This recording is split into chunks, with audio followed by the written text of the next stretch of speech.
शुक्लाम्बरधरं विष्णुं शशिवर्णं चतुर्भुजं प्रसन्नवदनं ध्यायेत् सर्वविघ्नोपशान्तयेत्। गुरुर्ब्रह्मा गुरुर्विष्णुः गुरुर्देवो महेश्वरः गुरुसाक्षात् परब्रह्म तस्मै श्रीगुरवे नमः।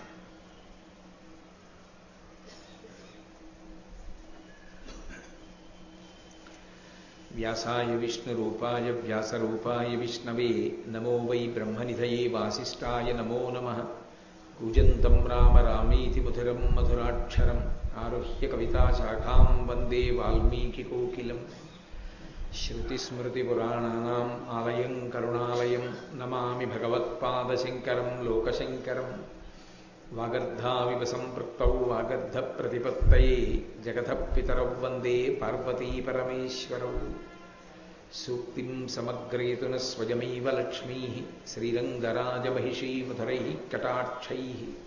वैदग्ध्यवर्णगुणगुम्भनगौरवैर्यां कण्डूलकर्णकुहराः कवयोधयन्ति।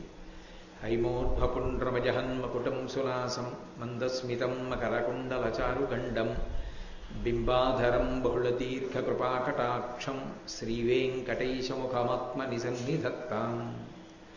विमलपटी कमलकुटी पुस्तकरुद्राक्षसस्तहस्तपुटी कामाक्षी पक्ष्मलाक्षी कलितविपञ्ची विभासि वैरिञ्ची।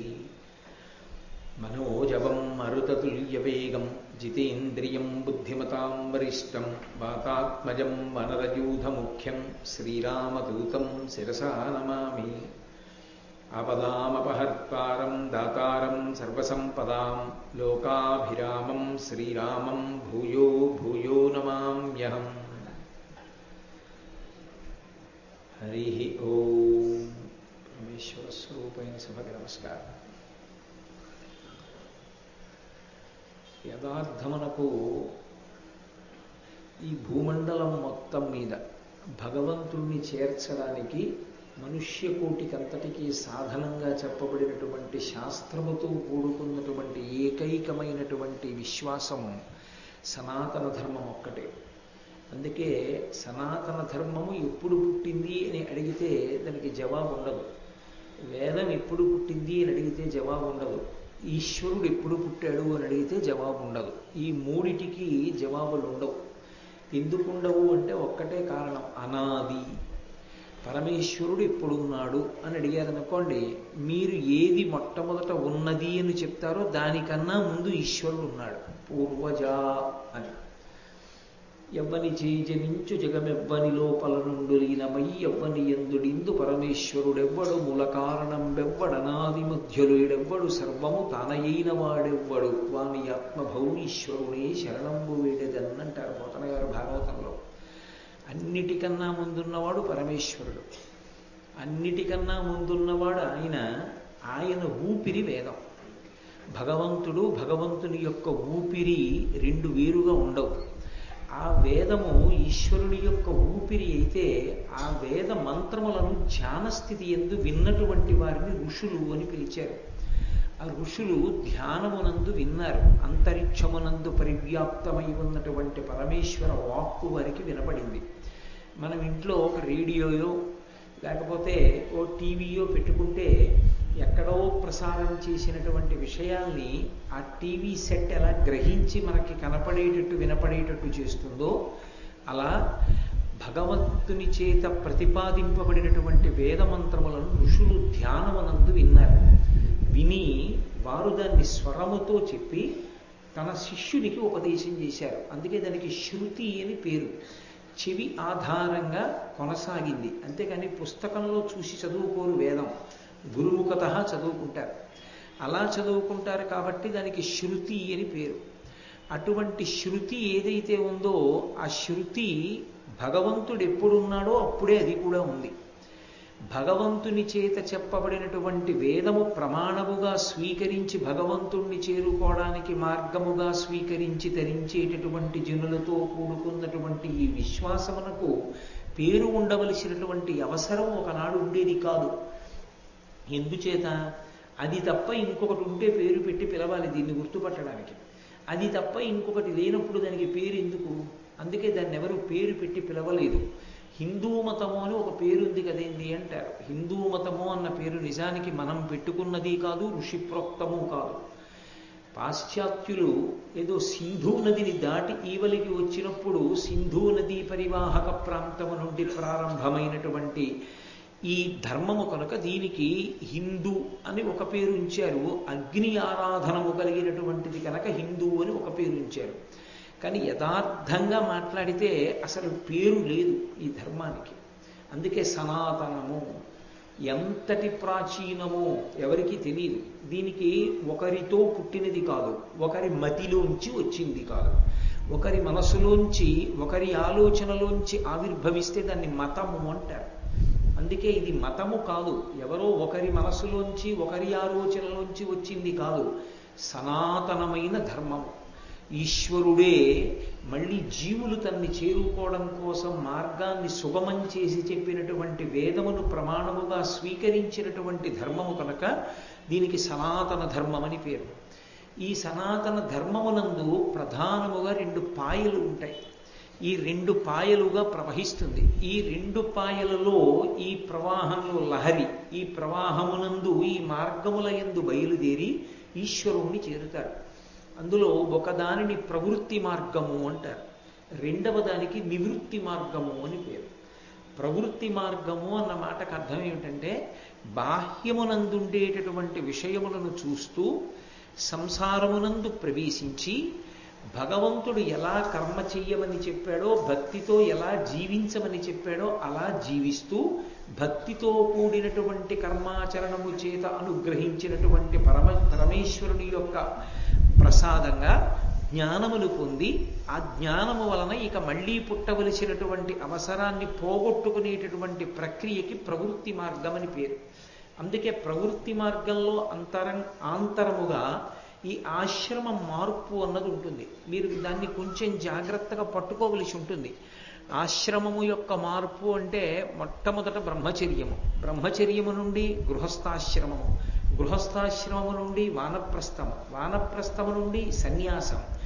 ఇందులో ఏ ఆశ్రమము సుఖదాయకమైనది అని ప్రశ్న వేశారనుకోండి, అసలు ఏ ఆశ్రమము కూడా యథార్థములకు సుఖదాయకము కాదు. సుఖము కొరకు ఆశ్రమంలో ప్రవేశించడం అన్నది ఉండదు. ఒక దుఃఖాన్ని పోగొట్టుకోవడానికి వేరొక దుఃఖాన్ని పొందడానికి ఆశ్రమం మారాడు అని పిలుస్తారు. అందుకే ఒకడు వివాహం చేసుకుంటున్నాను అని శుభలేఖ పట్టుకొచ్చి ఇచ్చాడనుకోండి, ఆయన వేరొక దుఃఖంలోకి ప్రవేశిస్తున్నాడని గుర్తు. అదేమిటండి మీరు అలా అంటారు, కొంచెం అన్యాయంగా మాట్లాడుతున్నారేమో ఆలోచించండి అని అనుకోకండి. నేను యథార్థం చెప్తున్నాను. మీకు తేలికగా అర్థం అవ్వాలంటే నేను ఒక ఉపమానం చెప్తాను, మీరు పట్టుకుంటారు. నాకు చాలా కడుపు నొప్పిగా ఉందనుకోండి, అది దుఃఖమా కాదా, బాధ కాదా? చాలా కడుపు నొప్పిగా ఉంది. ఇప్పుడు ఆ కడుపు నొప్పి తగ్గడానికి నేను ఆముదం తాగాను. ఆముదం తాగడం ఏం సంతోషంగా ఉంటుంది? అదేం కొబ్బరి నీళ్ళే, ఏం సంతోషంగా ఉండదు. అయినా బలవంతంగా ఆముదం తాగాను. ఆముదం తాగడం ఎందుకు అంటే ఈ దుఃఖాన్ని అనుభవించడం ఎందుకంటే కడుపు నొప్పి అన్న దుఃఖం పోవడానికి. బ్రహ్మచర్యము, గృహస్థాశ్రమము, వానప్రస్థము, సన్యాసము అనబడేటటువంటి 4 దుఃఖములతో కూడిన ఆశ్రమాలను ఎందుకు పట్టుకుంటాడంటే శాశ్వత దుఃఖాన్ని పోగొట్టుకోవడం. ఏమిటి శాశ్వత దుఃఖం? ఇంద్రియముల యొక్క పటాటోపము చేత కలిగినటువంటి అజ్ఞానం. ఆ అజ్ఞానము నుండి బయటపడాలి అంటే ఈ ఆశ్రమాల్లో మార్పు పొందాలి. ఈ దుఃఖాన్ని అనుభవిస్తూ ఆముదంతాగి కడుపు నొప్పి పోగొట్టుకున్నట్టు ఈ ఆశ్రమంలోకి ప్రవేశించి ధర్మాన్ని పట్టుకుని ఈశ్వరుణ్ణి చేరుకోవాలి. అందుకే ఆశ్రమాన్ని పండించుకున్నాడండి ఆయన అంటారు. ఆయన గృహస్థాశ్రమంలో పండాడండి అంటారు. ఏ ఆశ్రమంలో నువ్వు ఎందుకు ప్రవేశించావన్న ప్రయోజనం తెలుసుకోకుండా చాలా బాగుందండి, సంతోషంగా ఉందండి అన్నవాడికి అసలు దాని ప్రయోజనం అర్థం కాలేదు అని గుర్తు. కాబట్టి ప్రవృత్తి మార్గమునందు కర్మాచరణం ఉంటుంది. పుణ్యకర్మలు చేస్తూ ఉంటాడు, భగవంతుడు చెప్పినట్లుగా ప్రవర్తిస్తూ ఉంటాడు. భగవంతుడు ఏది చెయ్యొద్దన్నాడో దానికి నిషిద్ధ కర్మ అని పేరు. భగవంతుడు చెయ్యొద్దు అన్నదాన్ని చెయ్యకుండా ఉండడమే గొప్ప భక్తి. భగవంతుడు చెయ్యమన్నది చెయ్యడం కన్నా భగవంతుడు చెయ్యొద్దన్నది చెయ్యకుండా ఉండడంలోనే నిజమైన భక్తి ఉన్నది. మీరు బాగా ఈ విషయాన్ని గ్రహించవలసి ఉంటుంది. చెయ్యమన్న పని చెయ్యడంలో మనకి సంతోషం ఉంటుంది కాబట్టి కొన్ని చేస్తాం. పొద్దున్నే లేచి ఓ దీపం పెట్టండి, మీకేమీ ఇబ్బందులు రాకుండా ఉంటాయి అని నేను మాట అన్నాను అనుకోండి. ఎందుకు వచ్చిన గొడవ? ఆయన ఉన్నాడా లేడా పక్కన పెట్టి, అది పుట్ట పాము ఉందో లేదో దూరంగా పోతే గొడవ వెళ్ళిపోయి, ఎందుకు ఇప్పుడు దాని మించి ఎక్కమని ఎవడు చెప్పాడు? ఈశ్వరుడు ఉన్నాడా లేడా పక్కన పెట్టు, ఓ దీపం పెట్టేస్తే గొడవ వదిలిపోయింది, అందుకు పెట్టేస్తాడు. కాబట్టి ఇప్పుడు ఈశ్వరుడికి దీపం పెట్టడం పరమభక్తి పండిపోయి పెట్టాడని చెప్పడానికి ఏమీ విశ్వాసం ఉండదు. కానీ తనకి సుఖం కలుగుతుంది, సంతోషం కలుగుతుందో దీపం పెట్టాడు. భగవంతుడు అన్నాడు, ప్రదోష వేళలో అసుర సంధ్య వేళలో సూర్యాస్తమయం అవుతుంటే నిద్రపోకూడదు, సూర్యోదయం అవుతున్నప్పుడు నేను నిద్రపోకూడదు. సూర్యోదయాత్ పూర్వము నిద్ర లేచిపోవాలి, సూర్యాస్తమయ సమయంలో నిద్రపోకూడదు అన్నాడు. ఇప్పుడు ఆయన అలా చెప్తాడు కానండి, ఎంతకని మరి అలిసిపోయాం కదూ అని అసలు తన జీవితం మొత్తం మీద ఎప్పుడూ సూర్యోదయాత్ పూర్వం తను లేవలేదనుకోండి, అది పెద్ద పాపం. భగవంతుడు ఏది చెయ్యొద్దురా అన్నాడో అది చేయకుండా ఉండడానికి భక్తి ఉండాలి. అది చాలా కష్టం. ఈశ్వరుడు అలా పడుకోవద్దన్నాడు కాబట్టి నేను పడుకోను, వేదం అలా చెప్పింది. అందుకని భగవంతుడు చెప్పాడు కాబట్టి చెయ్యకూడనిది చెయ్యను. చెయ్యకూడనిది చెయ్యడంలో ఒక ఆకర్షణ ఉంటుంది, ఒక సంతోషం, ఒక సుఖం ఏదో ఉంటుంది. అది చెయ్యకుండా ఉండాలి అంటే భగవంతుని మీద భక్తి తీవ్రంగా ఉండాలి. ఉంటే కానీ ఇది మానడం, తన సంతోషాన్ని త్యాగం చేయడు. నిషిద్ధ కర్మ భంజనం విహిత కర్మ ఆచరణము కన్నా కూడా క్లేశముతో కూడుకుని ఉంటుంది. అందుకే భక్తి పండినవాడు తప్ప నిషిద్ధ కర్మని చెయ్యకుండా ఉండలేడు. నిషిద్ధ కర్మ చెయ్యకుండా ఉండాలి అంటే, అమ్మో నేను ఇలాంటి పని చేస్తే నేను పరమేశ్వరుడికి దూరం అవుతాను, నాకు వద్దు, నేను ఈశ్వరుడికి దగ్గరగా ఉండడమే నాకు కావాలనుకున్నవాడు ఎంత ఆకర్షణీయంగా ఉన్నా సరే తప్పు పని చేయడానికి సిద్ధపడడం. కాబట్టి ప్రవృత్తి మార్గము అన్న మాటకు అర్థం ఏమిటంటే, భగవంతుడు ఏ పనులు చేయమన్నాడో అవి చేయడం, భగవంతుడు ఏవి చెయ్యొద్దన్నాడో మానేయడం. చెయ్యమని ఎక్కడ చెప్పాడు, చెయ్యొద్దని ఎక్కడ చెప్పాడు? వేదంలో చెప్పాడు. వేదంలో ఏవి చెయ్యమని చెప్పాడో అవి చెయ్యడం. అందుకే శంకరాచార్యులు వారు అవతార పరిసమాప్తి చేస్తుంటే శిష్యులందరూ వచ్చి అడిగారు, మీరు ఇచ్చినటువంటి వాంగ్మయం సముద్రం అంతుంది, మాకు సులభంగా ఆచరించడానికి వీలుగా ముఖ్యమైన విషయాలు చెప్పండి అన్నారు. ఆయన చెప్పిన మొట్టమొదటి మాట ఏమిటంటే, వేదో నిత్యమధీయతాం తదుదితం కర్మస్వనుష్ఠీయతాం, దశశ్లోకి. అందులో ప్రతిరోజు వేదాన్ని చదువుకోండి. మీకు వేదం రాకపోతే వేదం చదివేటప్పుడు వినండి. వేదము ఎలా చెప్పిందో అలాగే బ్రతకండి. వేదము చెప్పనట్లుగా మాత్రం బతికే ప్రయత్నం చేయకండి అన్నారు. కాబట్టి ఇప్పుడు పుణ్యకర్మ చేస్తున్నాడంటే భగవంతుడు చెప్పినట్లు నడుస్తున్నాడు. ఈ నడవడం మళ్ళీ రెండు కింద విడిపోతుంది దీని ఫలితం. ఒకటి, మీరు మహాభారతంలో విన్నారు, భగవంతుడు చెప్పినట్టుగా నడిచి, ఈశ్వర మీరు చెప్పినట్టు నడిచానండి, నేను ప్రతిరోజు ఆవు పాలతో పరమశివుడికి అభిషేకం చేస్తున్నాను కాబట్టి నాకు ఫలితం కావాలి అన్నాను అనుకోండి, ఈశ్వరుడు ఏమంటూ తప్పకుండా ఇస్తాను, పుచ్చుకో, ఏదో కొంత ఫలితాన్ని ఇస్తాడు. నేను ఏదో ఒక శివలింగాన్ని ప్రతిష్ఠ చేశాను, నాకు ఫలితం కావాలి, పుచ్చుకో, ఇస్తాడు. కానీ అది అనుభవించడానికి శరీరాన్ని ఇస్తాడు. అప్పుడు ఆ శరీరంతో మళ్ళీ ఆ పుణ్యము యొక్క ఫలితాన్ని అనుభవించాలి. పాప ఫలితాన్ని అనుభవించడం ఎలా ఉంటుందో పుణ్య ఫలితాన్ని అనుభవించడం కూడా అలాగే ఉంటుంది. రెండూ జనకములే, రెండూ దుఃఖాన్ని ఇస్తాయి. ఒకటి పైకి కనపడదు దుఃఖాన్ని ఇస్తున్నట్లు, కానీ దుఃఖాన్ని ఇస్తుంది. ఎందువల్ల అంటారేమో, చాలా ఐశ్వర్యం ఉందనుకోండి, ఆయనకి ఎప్పుడూ భయమే, ఎట్నుంచి ఎవడొస్తాడో, ఇదంతా ఎవడెత్తుకుపోతాడో అని భయం. కాబట్టి కేవలము పుణ్యము వలన వచ్చేటటువంటి ఫలితములు సంతోషదాయకములవుతాయని ఏం లేదు. కాబట్టి పుణ్యం వల్ల వచ్చే ఫలితాన్ని అనుభవించాలని కోరుకున్న వాళ్ళు కొంతమంది ఉంటారు. వాళ్ళకి ఇహలోకమునందు పునర్జన్మలలో కొన్ని సుఖాలు, అథవా స్వర్గలోకంలో కొన్నాళ్ళు ఉండడానికి అవకాశం ఇస్తారు. ఆ పుణ్యం అయిపోయాక క్షీణే పుణ్యే మర్త్యలోకం విశంతి, మళ్ళీ కిందకి తోసేస్తారు. కాదు, కొంతమంది ఏం చేస్తారంటే దాన్ని రెండవ మార్గంలోకి పెడతారు. మేము పుణ్యకర్మ చేస్తాం, భగవంతుడు ఏం చెప్పాడో అదే చేస్తాం, భగవంతుడు ఏది చెయ్యొద్దన్నాడో అది చెయ్యం. మేము ఎందుకు అలా ఉంటామో తెలుసా? మాకేదో పుణ్యం రావాలని, అది మళ్ళీ అనుభవించాలని కాదు, మాకు చిత్తశుద్ధి కలిగి జ్ఞానం కలగాలి. ఏ జ్ఞానము కలిగితే ఇక నేను మళ్ళీ పుట్టవలసిన అవసరం ఉండదో అటువంటి జ్ఞానమును పొందడానికి మోక్షము అని పేరు. మోక్షము అంటే ఎప్పుడో చచ్చిపోయిన తర్వాత వచ్చేది మోక్షం అనుకోకూడదు. మోక్షము అన్న శబ్దాన్ని రెండుగా అన్వయం చేస్తారు. ఒకటి జీవన్ముక్తుడు, రెండు విదేహముక్తి అని రెండు మాటలు. జీవన్ముక్తుడు అన్న మాటకు అర్థం ఏమిటంటే శరీరంతో ఉండి ఈ శరీరము నేను కాదు, నేను ఆత్మ అన్న భావనతో నిరంతరము స్థిరీకరణ పొంది అనుభవంలో ఉంటారు. అపరోక్షానుభూతి అంటారు శంకరాచార్యులు వారు. నాలా నోటితో చెప్పడం కాదు, ఆత్మని అనుభవంలోకి తెచ్చుకుంటారు. తాను ఆత్మగా మిగిలిపోతాడు, నేను శరీరం కాదు అంటాడు. నడిచే దేవుడిని పేర్గాంచినటువంటి మహాపురుషులు కంచికామకోటి పీఠాధిపత్యం వహించిన చంద్రశేఖరేంద్ర సరస్వతి మహాస్వామి వారికి శరీరం వృద్ధాప్యాన్ని పొందినప్పుడు కన్ను కనపడడం మానేసింది, కేటరాక్ట్ వచ్చింది. ఆయనకి ఆ కన్ను ఆపరేట్ చేస్తామన్నారు డాక్టర్లు. ఆయన తనని ముట్టుకోవడానికి ఒప్పుకోలేదు, అందుకని ఆపరేట్ చేయడం కుదరలేదు. ఆఖరికి డాక్టర్లు ఆయన కంటికి ఆ శుక్లం అడ్డొచ్చి పడుతున్న ఇబ్బంది చూసి అయ్యా మడి కట్టుకుని ముట్టుకుని ఆపరేట్ చేస్తాం అన్నారు. మడి కట్టుకుని ముట్టుకోవడానికి ఆయన ఒప్పుకున్నారు. కానీ ఒక షరతు, ఎనస్థీషియా ఇవ్వకూడదు, అంటే నాకు మత్తు ఇవ్వకూడదు. మత్తు ఇవ్వకుండా మీరు కన్ను శస్త్రచికిత్స చేయండి.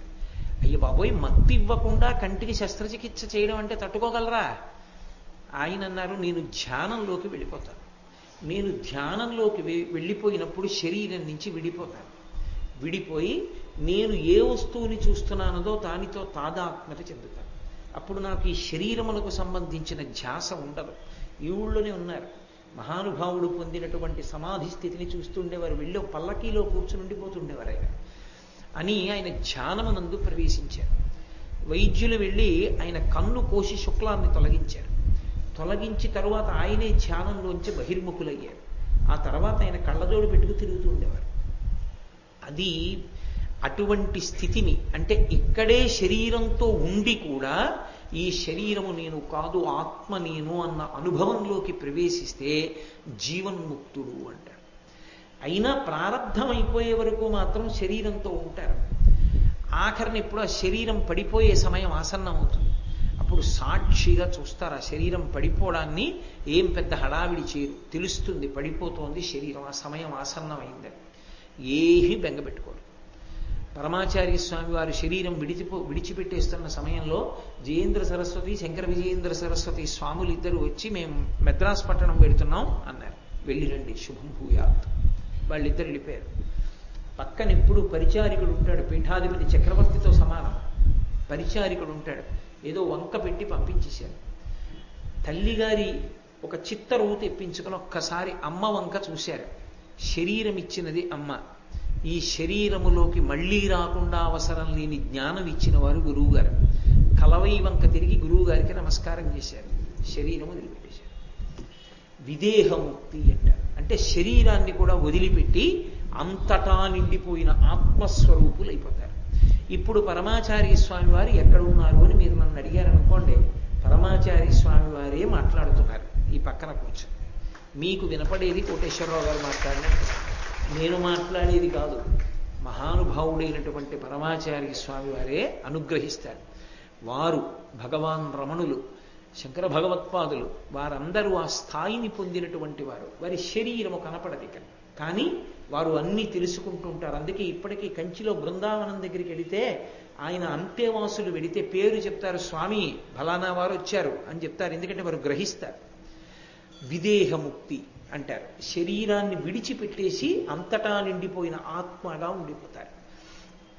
ఇప్పుడు కొంతమంది పుణ్యకర్మాచరణము చేసి దానికి ఏదో ఫలితం కావాలి, డబ్బులు కావాలి, దశకం కావాలని అడగరు. మాకు చిత్తశుద్ధి కావాలని అడుగుతారు. దాని వలన ఏమవుతుందంటే పూర్వజన్మలలో చేసుకున్న పాపరాశి కూడా ధ్వంసమైపోతుంది. ఈశ్వరుడి కృప కలుగుతుంది వారికి. ఆయన అనుగ్రహం చేత వారి సంచిత పాపం కూడా దగ్ధమైపోయి వారికి జ్ఞానము కలుగుతుంది. జ్ఞానము కలగడము అన్న మాటకు అర్థం పుస్తకాలు చూసి చదువుకోవడము అని కాదు. ఏది శాశ్వతమైనదో ఆ ఆత్మ అనుభవంలోకి వస్తుంది. ఆ ఆత్మ అనుభవంలోకి రాగానే వారు ఆత్మగా మిగిలిపోతారు. అదే పునరావృత్తి రహిత శాశ్వత శివ సాయుధ్య స్థితికి కారణమవుతుంది. కాబట్టి ప్రవృత్తి మార్గమునందు ఒకటి ఇహమునందు సౌఖ్యము, పారలౌకిక సౌఖ్యము అంటే స్వర్గాది లోకములను పొందడానికి కొంత హేతు. మాకు అలా అక్కర్లేదనుకున్న వాళ్ళకి చిత్తశుద్ధికి కారణమవుతుంది. దాన్ని ప్రవృత్తి మార్గం అంటారు. కొంతమంది ఈ ప్రవృత్తి మార్గంలో నడవరు, నివృత్తి మార్గంలో నడుస్తారు. ముందుకి నడిస్తే ప్రవృత్తి మార్గం అంటారు. భగవంతుడు చెప్పినటువంటి పనులు ఏ ఉన్నాయో, చెయ్యొద్దన్న పనులు ఏ ఉన్నాయో చూసుకుని చెయ్యొద్దన్నవి మానేయడం, చెయ్యమన్నవి చెయ్యడం, అది ప్రవృత్తి మార్గం. పనులు చేస్తూ ఉంటాడు కాబట్టి కర్మ మార్గంలో ముందుకెడుతూ ఉంటాడు. నివృత్తి మార్గం అలా కాదు, లోపలికి పెడతాడు, తనలోకి తాను పెడతాడు. అంటే బయటికి వెళ్ళడం ఉండదు, ఇక లోపలికి పెడతాడు. అంతర్ముఖ సమారాధ్య బహిర్ముఖ సుదుర్లభ. లోపలికి వెళ్ళడం అంటే నయితి నయితి నయితి నయితి అని ధ్యానమునందు పరిశీలన చేస్తాడు. అదే పతంజలి అయితే అష్టాంగ యోగం అంటాడు. ఇది నేను కాదు, నేను కాదు, నేను కాదు. ఏది నేను కాదు? ఇది నేను, ఇది నేను అంటూ ఉంటాం మనం. ఇది నేను కాదు, ఈ శరీరం నేను కాదు. ఈ శరీరము నుండి జీవుడు పైకి వెళ్ళిపోయినప్పుడు కూడా ఇంకా ఇది ఉంటుంది, కానీ అప్పుడు ఇది ఉన్నదని ఎవరు అంటలేదు. కాబట్టి ఇది నేను కాదు, మనస్సు నేను కాదు, ఇంద్రియము నేను కాదు. నేనెవరు? శివోహం శివోహం, ఆత్మ నేను అని నివృత్తి మార్గంలో ఒక్కొక్క దాన్ని విడిచిపెడుతూ పెడతాడు. ఆ విడిచిపెట్టడాన్ని నయితి నయితి నయితి నయితి అంటారు. సుందరకాండలో స్వామి హనుమ ఒక్కొక్కరిని చూస్తారు, ఈవిడ సీతమ్మ కాదు, నయితి నయితి నయితి నయితి. ఎంతకాలం? అసలు ఆత్మ అనుభవంలోకి రాగానే కన్నుల వెంట నీళ్లు కారిపోయి ఆనందంలో నిలబడిపోతాడు. అందుకే బాష్ప పర్యాకులీక్షణ, సీతమ్మ తల్లి కనపడినప్పుడు కన్నుల వెంట ధారలు కారిపోతూ ఉండిపోయాడు. అందుకే సుందరకాండ పారాయణకాండ, యోగికి ఆత్మ అనుభవంలోకి వచ్చిన కాండ. కాబట్టి ప్రవృత్తి మార్గము, నివృత్తి మార్గము ఇవి వేదము చేత ప్రతిపాదింపబడినటువంటి మాటలలో అత్యంత సారవంతమైన విషయములై ఉంటాయి ఈ ప్రవృత్తి నివృత్తి మార్గములు. ఇవి ద్వాపర యుగం చిట్ట చివరికి వచ్చేటప్పటికీ పెద్ద వైక్లభ్యాన్ని పొందాయి. కృష్ణ పరమాత్మ ఉన్నారు.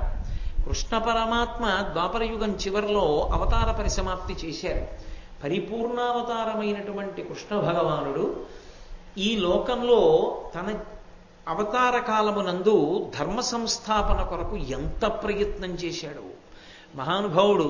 ఉద్యోగ పర్వం మీరు వింటారు. ఉద్యోగ పర్వంలో రాయబారం కూడా నిర్వహించాడు. ఆయనకి అన్నీ తెలిసి, యుద్ధం జరిగి తీరుతుందని ఆయనకి తెలుసు. తెలిసి కూడా రాయబారాన్ని నిర్వహించాడు. ఇంత ప్రయత్నం చేసి రాక్షస సంహారం చేసి భూభారం తగ్గించి ఇన్ని చెయ్యడంలో ఆయనకి జ్ఞాన మార్గాన్ని బోధ చేయడానికి, ఒక ఆచార్యుడిగా నిలబడడానికి అంత సమయం కలిసి రాలేదు. మిగిలిన విషయాలకే ఆయనకి సమయం సరిపోయింది.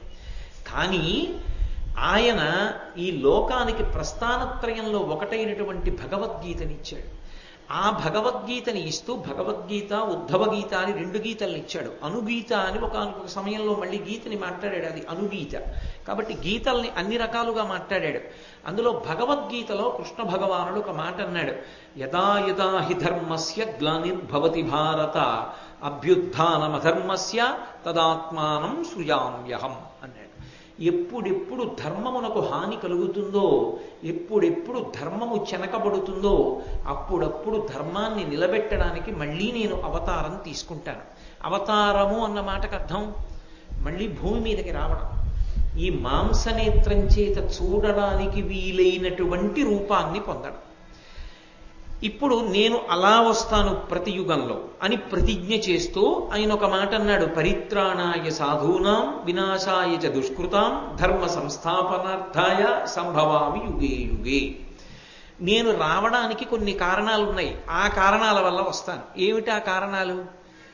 పరమ భాగవతోత్తములైనటువంటి వారు భగవంతుణ్ణి ఒక రూపంతో నేను చూడకుండా ఉండలేనని కోరుకుని పరితపిస్తే వారి యొక్క కోరిక తీర్చడానికి వారు మాంసనేత్రముతో చూడడానికి వీలైనటువంటి ఒక భౌతికమైన ఆకృతిని పొంది ఈ భూమి మీద తిరుగుతారు. లేకపోతే ఈశ్వరుడు సర్వవ్యాపకుడు, అంతటా ఉంటాడు. మాంసనేత్రమునకు గోచరము కాడు.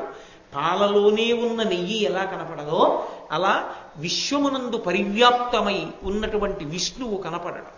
హరిమయము విశ్వమంతయు, హరి విష్ణుమయుండు, హరి విశ్వమయుండు, హరిమయము కాని ద్రవ్యము పరమాణువు లేదు వంశపావన వింటే అంటారు శుకాచార్యుల వారు పరీక్షితుతో.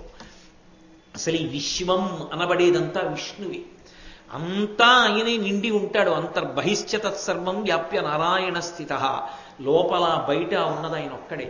కానీ ఆయన కనపడడు, మాయ వలన నామరూపాత్మకమైనటువంటి జగత్ కనపడుతుంటుంది. ఇలా కనపడి ఉన్నప్పుడు పరమభక్తితో నేను అంతటా నిండిపోయిన పరమాత్మని చూడలేను కనుక నా కంటితో చూడడానికి వీలుగా నాకు ఈ రూపంలో కనపడాలి భగవంతుడని కోరుకున్న భక్తుడి కోరిక తీర్చడానికి ఎలా కోరుకున్నాడో అలా కనపడతాడు తప్ప అది ఆయన రూపం కాదు. భక్తుడి కోరిక కోసం వస్తాడు. ఒక ఆయన నాకు గుర్రంలా కనపడన్నాడు, వస్తాడు. నాకు పందిలా కనపడన్నాడు, వస్తాడు. నాకు ఏనుగులా కనపడ, వస్తాడు. నాకు దీపంలా కనపడు, వస్తాడు. నాకు మనుష్యునిలా కనపడు, వస్తాడు. ఎలా భక్తుడు కోరుకున్నాడో అలాగే వస్తాడు. అందుకని మొట్టమొదటి కారణం అది. వినాశాయచ దుష్కృతాం. ఎవరు ధర్మాన్ని పాడు చేస్తున్న వాళ్ళు ఉన్నారో వాళ్ళని నాశనం చేయడానికి వస్తారు, వాళ్ళని చంపడానికి వస్తారు. కాబట్టి వినాశాయచ దుష్కృతాం ధర్మ సంస్థాపనార్థాయ. ఎందుకు ఈ రెండూ చేయడం అంటే ధర్మాన్ని నిలబెట్టడానికి. ధర్మ సంస్థాపనార్థాయ సంభవామి యుగే యుగే. నేను అందుకుని సంభవిస్తూ ఉంటాను అన్నాడు.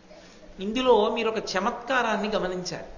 శ్రీ మహావిష్ణువు కూడా గురుస్వరూపంగా వస్తారు. అసలు యథార్థమునకు ఉన్నది ఒక్కటే పదార్థం. విష్ణువు కూడా జగదాచార్యుడిగా వచ్చి లోకానికంతటికీ తరించవలసిన మార్గం చెప్పినటువంటి అవతారములు ఉన్నాయి. అటువంటి విష్ణువు యొక్క అవతారములలో అత్యంత ప్రముఖమైన అవతారము శ్రీకృష్ణ భగవానుడు. ఆయనే జగద్గురువు. అందుకే కృష్ణం వందే జగద్గురుం అంటాం. అలాగే దత్తాత్రేయ స్వామి వారు విష్ణువు యొక్క అవతారం, జగద్గురువు. అలాగే హంసావతారం విష్ణువు యొక్క అవతారం, జగద్గురువు. అలాగే హయగ్రీవుడు జ్ఞానానందమయం దేవం నిర్మల స్ఫటికాకృతిం ఆధారం సర్వవిద్యానాం హయగ్రీవం ఉపాస్మహే అని. ఆ హయగ్రీవుడే అగస్త్యుడికి లలితా సహస్రనామ స్తోత్రాన్ని ఉపదేశం చేశాడు. హయగ్రీవుడు విష్ణువు యొక్క జ్ఞానావతారం, అంటే గురువుగా వచ్చినటువంటి అవతారం. పరమశివుడు కూడా వచ్చాడు, దక్షిణామూర్తిగా వచ్చాడు. అందుకే చిత్రం వటతరోర్మూలే వృద్ధా శిష్యా గురుర్యువా గురోస్తు మౌనం వ్యాఖ్యానం శిష్యాస్తు చిన్న సంశయా గురవే సర్వలోకానాం భిషజే భవరోగిణాం నిధయే సర్వవిద్యానాం దక్షిణామూర్తయే నమః. పరమశివుడు దక్షిణామూర్తిగా వచ్చి వటవృక్షం కింద కూర్చుని సనక సనందనాది మహర్షులకు కేవలం ఒక చిన్ముద్ర పట్టి వారి యొక్క అజ్ఞానాన్నంతటినీ పోగొట్టి వారికి జ్ఞానబోధ చేశాడు. కాబట్టి శివుడు జగదాచార్యుడిగా వచ్చాడు. కానీ మీరు ఒక్క విషయాన్ని జ్ఞాపకం పెట్టుకోవాలి. ద్వాపర యుగం చివరకు వచ్చేటప్పటికి ఒక పెద్ద సమస్య ఒకటి బయలుదేరింది. అసలు ఇది ద్వాపర యుగం చివరిలోనే ప్రారంభమైపోయింది ఈ సమస్య. ద్వాపర యుగానికి పూర్వం వరకు, ద్వాపర యుగం యొక్క మధ్యకాలము నుండి ఆ పై వరకు రాక్షసులకు ఉపాధి వేరు. ఒక బల్లికి శరీరం బల్లి శరీరం ఉంటుంది, కుక్క శరీరం కుక్క శరీరం ఉంటుంది, నక్క శరీరం నక్క శరీరం ఉంటుంది, మనుష్య శరీరం మనుష్య శరీరం ఉంటుంది. అలాగే రాక్షసుల యొక్క శరీరములు వేరు. వాళ్ళ శరీరం చూడగానే వీడు రాక్షసుడు అని గుర్తుపట్టచ్చు. ద్వాపరయుగం చివరకు వచ్చేటప్పటికీ, ప్రత్యేకించి కలియుగంలోకి వచ్చేటప్పటికీ ఒక పెద్ద ప్రమాదం వచ్చింది. రాక్షసులకు ఉపాధి లేదు, రాక్షసులకు శరీరం ఉండదు. మరి ఎక్కడ ఉంటాడో రాక్షసుడు? మనుష్యుని యొక్క మనసు యందు ఉంటాడు, ఎక్కడో ఉండడు. మనుష్యుని మనసులోనే రాక్షసుడు కూర్చుని ఉంటాడు. ఇప్పుడు ఎలా గుర్తుపడతారు? అప్పుడంటే రాక్షసుడు తెలుసు కాబట్టి బాణం వేసి చంపాడు. అప్పుడు రాక్షసుడు తెలుసు, గద పెట్టి కొట్టి చంపాడు. అప్పుడు రాక్షసుడి ఉపాధి తెలుసు, గుర్తుపట్టి చంపాడు. ఇప్పుడు రాక్షసోపాధి తెలియదు, దేవాలయంలోకి వస్తాడు, ఎందుకు వచ్చాడో తెలియదు. అందుకే కలియుగంలో కర్మ ఏమైంది? వెళ్ళవలసిన భక్తులందరూ కూడా ఒళ్ళంతా తడివించుకుని వెళ్ళవలసి వస్తారు. చేసే దౌర్భాగ్య పని ఎవడో ఓడు ఉంటాడు, వాడి కోసం మిగిలిన వాళ్ళందరూ కష్టపడతారు. వాడికి దేవాలయం మీద దృష్టి, అది విచిత్రం. కాబట్టి ప్రజల్ని పాడు చేసేవాడు ప్రజలతో మమేకమై పాడు చేస్తూ ఉంటాడు. రాక్షస బుద్ధి మనస్సు ఎందే ఉంటుంది. ఇప్పుడు రాక్షసుడిని ఎలా గుర్తుపట్టడం? గుర్తుపట్టలేరు. కాబట్టి ఇప్పుడు ఉపాధి వేరుగా లేదు కాబట్టి సంహారం చెయ్యడం అంత తేలిక కాదు. ఇప్పుడు కృష్ణ భగవానుడి యొక్క ప్రతిజ్ఞకి చిన్న ఇబ్బంది వచ్చింది. ఆయన ఏమన్నాడు? వినాశాయచ దుష్కృతాం. నేను దుష్కర్మలు చెడ్డ పనులు చేసేవారిని చంపేస్తానన్నాడు. అంటే ఆయన ఉద్దేశ్యం ఏమిటి? రాక్షస సంహారం చేస్తాను. ఇప్పుడు మనుష్యులలో చెడ్డ పనులు చేసేవాళ్ళు అని గుర్తుపట్టి చంపేయడం పరమేశ్వరుడికి పెద్ద విషయం కాదు, చంపేస్తాడు. కానీ కలియుగంలో కలి యొక్క ప్రభావం చేత దుష్టకర్మలన్నీ మనసు యందు కూర్చునుంటాయి అన్న మాటకు అర్థం మనసు యందు దుష్టమైన ఆలోచనలను పురికొల్పేవే ఎక్కువగా ఉంటాయి. దుష్టమైన ఆలోచనలే ఎక్కువగా మనసులో పుడుతూ ఉంటాయి. కారణం ఏంటి? అగ్నిహోత్రం ఉందనుకోండి, మీరు అటొచ్చి ఇటొచ్చి నెయ్యి పోస్తున్నారు అనుకోండి, పెరుగుతూనే ఉంటుంది. ఏవి చెడు ఆలోచనలో వాటిని పెంచేవన్నీ కూడా మీకు కనపడుతుంటాయి. ఏవి మంచి ఆలోచనలో వాటిని పెంచేటటువంటివి తక్కువగా కనపడుతుంటాయి. మీరు అంతవరకు ఎందుకండి? అలా రహదారి మీదకి వెళ్ళండి, మీరు కన్నెత్తి ఇలా ఎటు చూడండి, మనసుని శాంతపరిచేవి కనపడతాయా, మనసుని ఉద్వేగపరిచేవి కనపడతాయా? ఓ పుస్తకం తీయండి, ఎన్ని మంచి పుస్తకాలు ఇవాళ లోకంలో లభ్యం అవుతున్నాయి. మీరు ఏది చదవదామని ప్రయత్నం చేయండి. ఓ దినపత్రిక తీయండి, మీ మనసుకి ఉద్వేగం కల్పించేవి ఎక్కువ ఉంటాయా, మీ మనసుని శాంతంగా ఉంచేట్టు చేసేవి ఎక్కువ ఉంటాయా? మీరు ఒక టీవీ ఛానల్ ఒక చూడండి, ఒక రోజు మొత్తం మీద మీ మనసుని శాంతిగా ఉంచే కార్యక్రమాలు ఎన్ని ప్రసారం అవుతాయి, మీ మనసుని ఉద్వేగపరిచే కార్యక్రమాలు ఎన్ని ప్రసారం అవుతాయి. ఉద్వేగపరిచే సాధనాలు బయట అన్ని ఉన్నప్పుడు ఉద్వేగపడడం మనసు యొక్క లక్షణమైనప్పుడు, నెయ్యి పోస్తే బాగా మంటలేవడం అగ్నిహోత్రానికి లక్షణం అయితే, మనసులన్నీ ఉద్వేగమునకు కారణములవుతాయి. మనసు యందు రాక్షసుడున్నాడు అన్న మాటకు అర్థం ఏమిటో తెలుసా? సంకల్ప స్థితి యందు ఉంటాడు. ఎప్పుడు బయటికి వస్తాడో తెలియదు. మనసుని ఆశ్రయించి ముందు ఆలోచనలో తేడా ఉందనుకోండి, నేను ఏదో ఎప్పుడు దుష్టమైన ఆలోచనతో ఉంటున్నాను అనుకోండి, మీకు ఎలా తెలుస్తుంది? మీకు తెలియదు. నా మనస్సు యందు ఆ పరిస్థితి బాగా ఉద్ధృతమైన నాడు నేను చెడ్డ పని చేసేస్తాను. ఆ చెడ్డ పని నేను ఎప్పుడు చేస్తాను అన్నది పసికట్టడం, అంగుళం పోలీసులు పెట్టినా మీరు పట్టుకోగలరా? అంగుళానికి ఓ పోలీసులు నిలబెడితే పట్టుకోవడం కుదురుతుందా? కుదరదు. ఇది మనసులో రాక్షసుడు ఉన్నాడు, వాడు ఎప్పుడు ఏం చేస్తాడో తెలియదు. వాడికి అవకాశం బలంగా ఏర్పడగానే వాడు చేస్తాడు. వాడిని తొక్కి పెట్టి ఉంచగలిగిన సత్వగుణం ఉన్నంతకాలం భయానికో భక్తికో అణిగుంటాడు. అవకాశం దొరికి లోపల ఉన్న రాక్షస ప్రవృత్తి పెరిగిందనుకోండి, దుష్టపని చేసేస్తాడు. ఎంతమంది రక్షక భటుల్ని పెట్టి మీరు ఆపుతారు? ఎలా సాధ్యం అవుతుంది?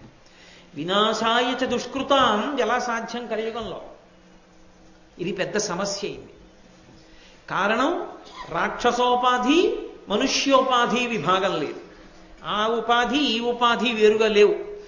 రాక్షసుడు మనుష్యుని యందు కూర్చునున్నాడు. మనస్సు యందు ఉండడం అత్యంత ప్రమాదకరం. ఎందుకో తెలుసా? అన్నిటికన్నా ప్రమాదకరమైన విషయం ఏమిటి అంటే, మీకు ఎప్పుడైనా సరే ఒక చెడ్డ పని ఎలా చెయ్యొచ్చో తెలిసి ఉండడం. ఎందుకనంటే వ్యూహము ఉన్న తర్వాతే అది కార్యరూపాన్ని పొందడానికి పెద్ద అంతరమేమి ఉండదు. ఇంకా అసలు ఈ తప్పు పని ఇలా చెయ్యొచ్చు అని నాకు తెలిసిందనుకోండి, దాన్ని అలా అమలు చెయ్యమన్న ఆలోచన నాలో ఎప్పుడో అప్పుడు తీవ్రతరం అవుతుంది. నాకు అసలు ఆ తప్పు పని ఎలా చెయ్యొచ్చో తెలియదు అనుకోండి, నేను మీతో స్పష్టంగా చెప్పాలంటే, నేను ఎప్పుడూ ఇంత పవిత్రమైన వేదిక మించి ఆ మాట అనలేదు, కానీ ఇవాళ అంటున్నాను. నాకు పేకాడడం రాదనుకోండి, నాకు అసలు పేకాటలో డబ్బు పోగొట్టుకోవడమో, పేకాట ఆడి వ్యసనానికి వశం అవ్వడమో నాకు అవకాశం ఉండదు కాదు.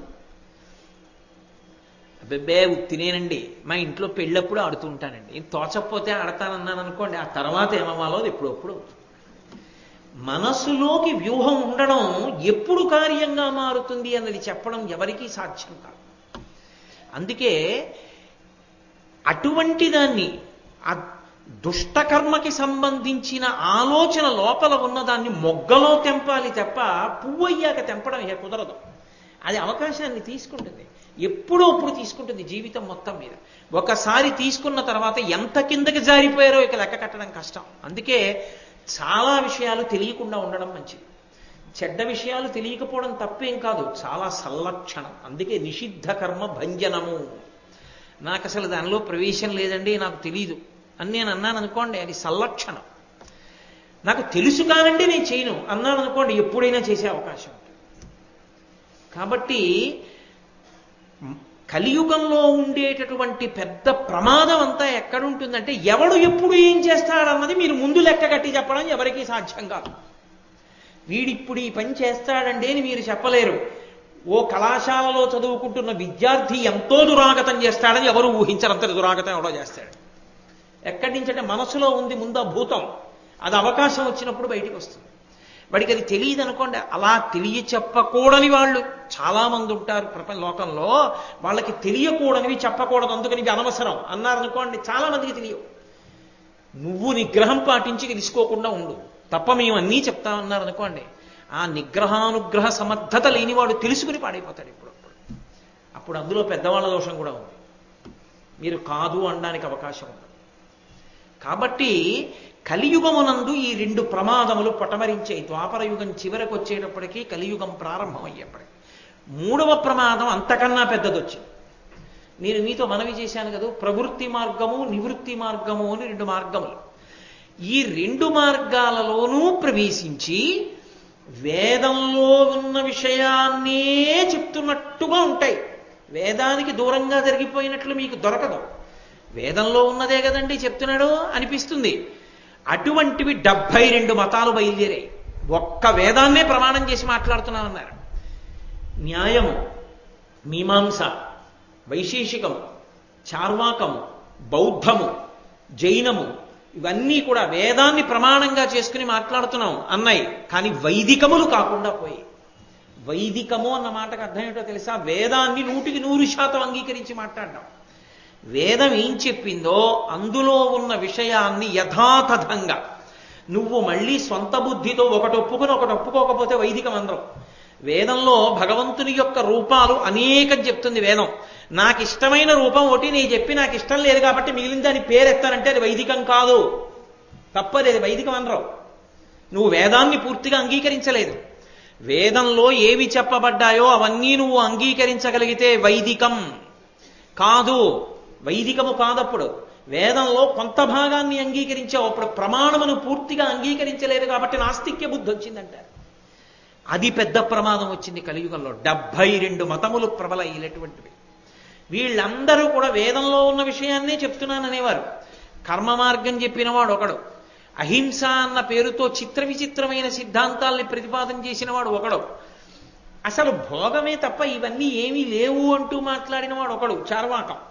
రకరకాలైనటువంటి వాదనలు బయలుదేరే. ఇందులో అసలు ఏది సప్రమాణం, ఏది పాటించాలి, ఏది పాటించకూడదు, అయోమయం అయిపోయింది ప్రపంచం. అయిపోయి ఈ 72 వాదనల యొక్క మాయలో పడిపోయి ఎవరిష్టం వచ్చిన మార్గం వాడు పట్టుకున్నాడు.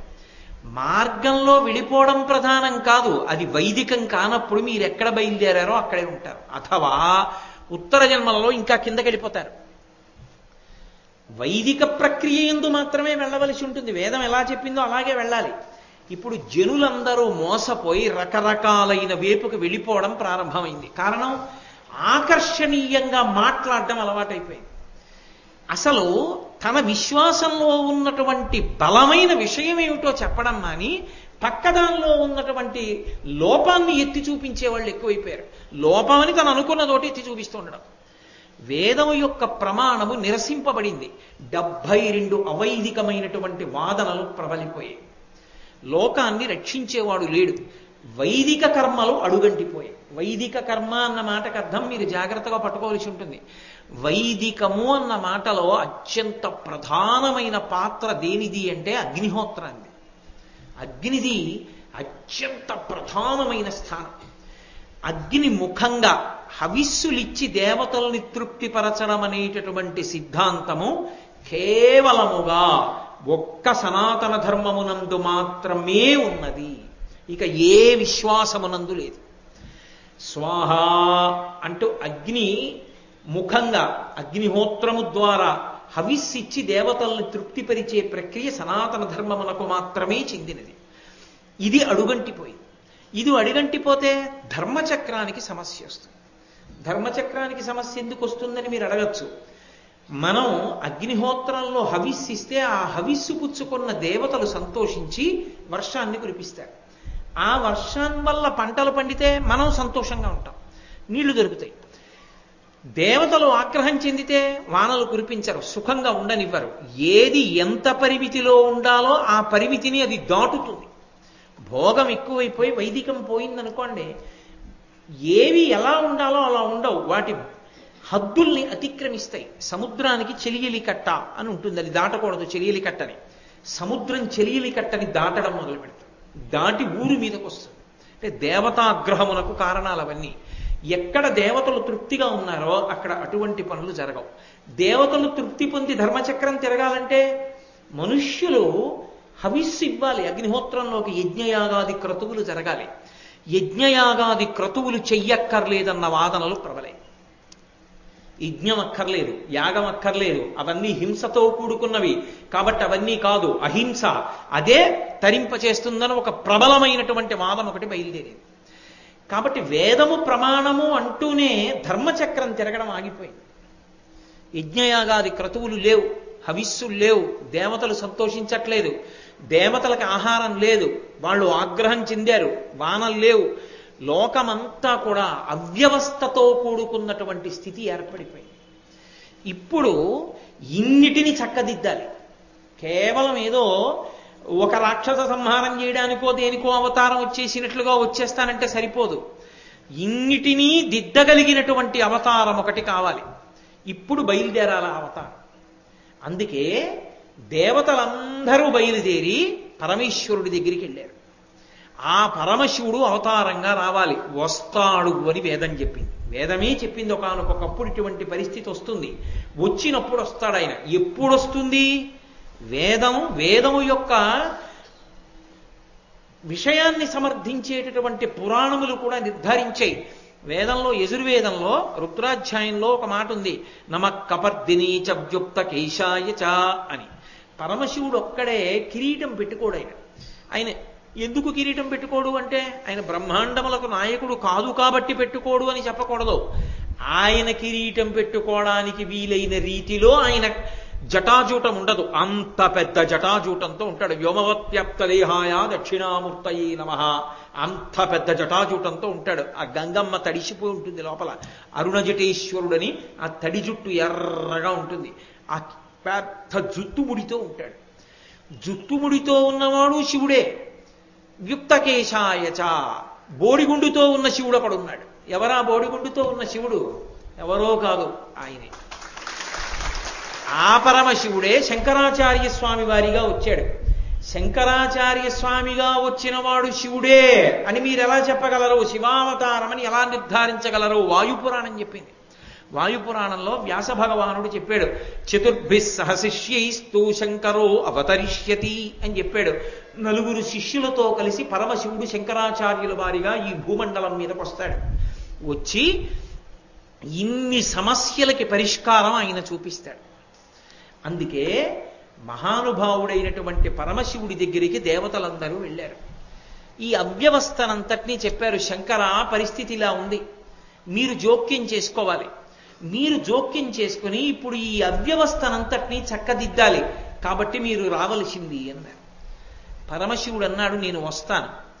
నేను రావడానికి ముందరే కొంతమంది బయలుదేరాలి, నాకన్నా వెనక కొంతమంది రావాలి, నాతో కొంతమంది రావాలి. రామావతారం వచ్చినప్పుడు వానరులుగా దేవతాంశలు ఎలా వచ్చాయో అలా పరమేశ్వరుడు శంకర భగవత్పాదులుగా వస్తున్నప్పుడు మిగిలినటువంటి దేవతాంశలన్నీ కూడా కదిలాయి.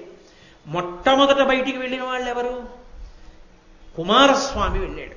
సుబ్రహ్మణ్యేశ్వరుడు ఏ పరమశివుని యొక్క కుమారుడో ఆయన ముందు వెళ్ళాడు. కుమరిల భట్టు అన్న పేరుతో వెళ్ళాడు.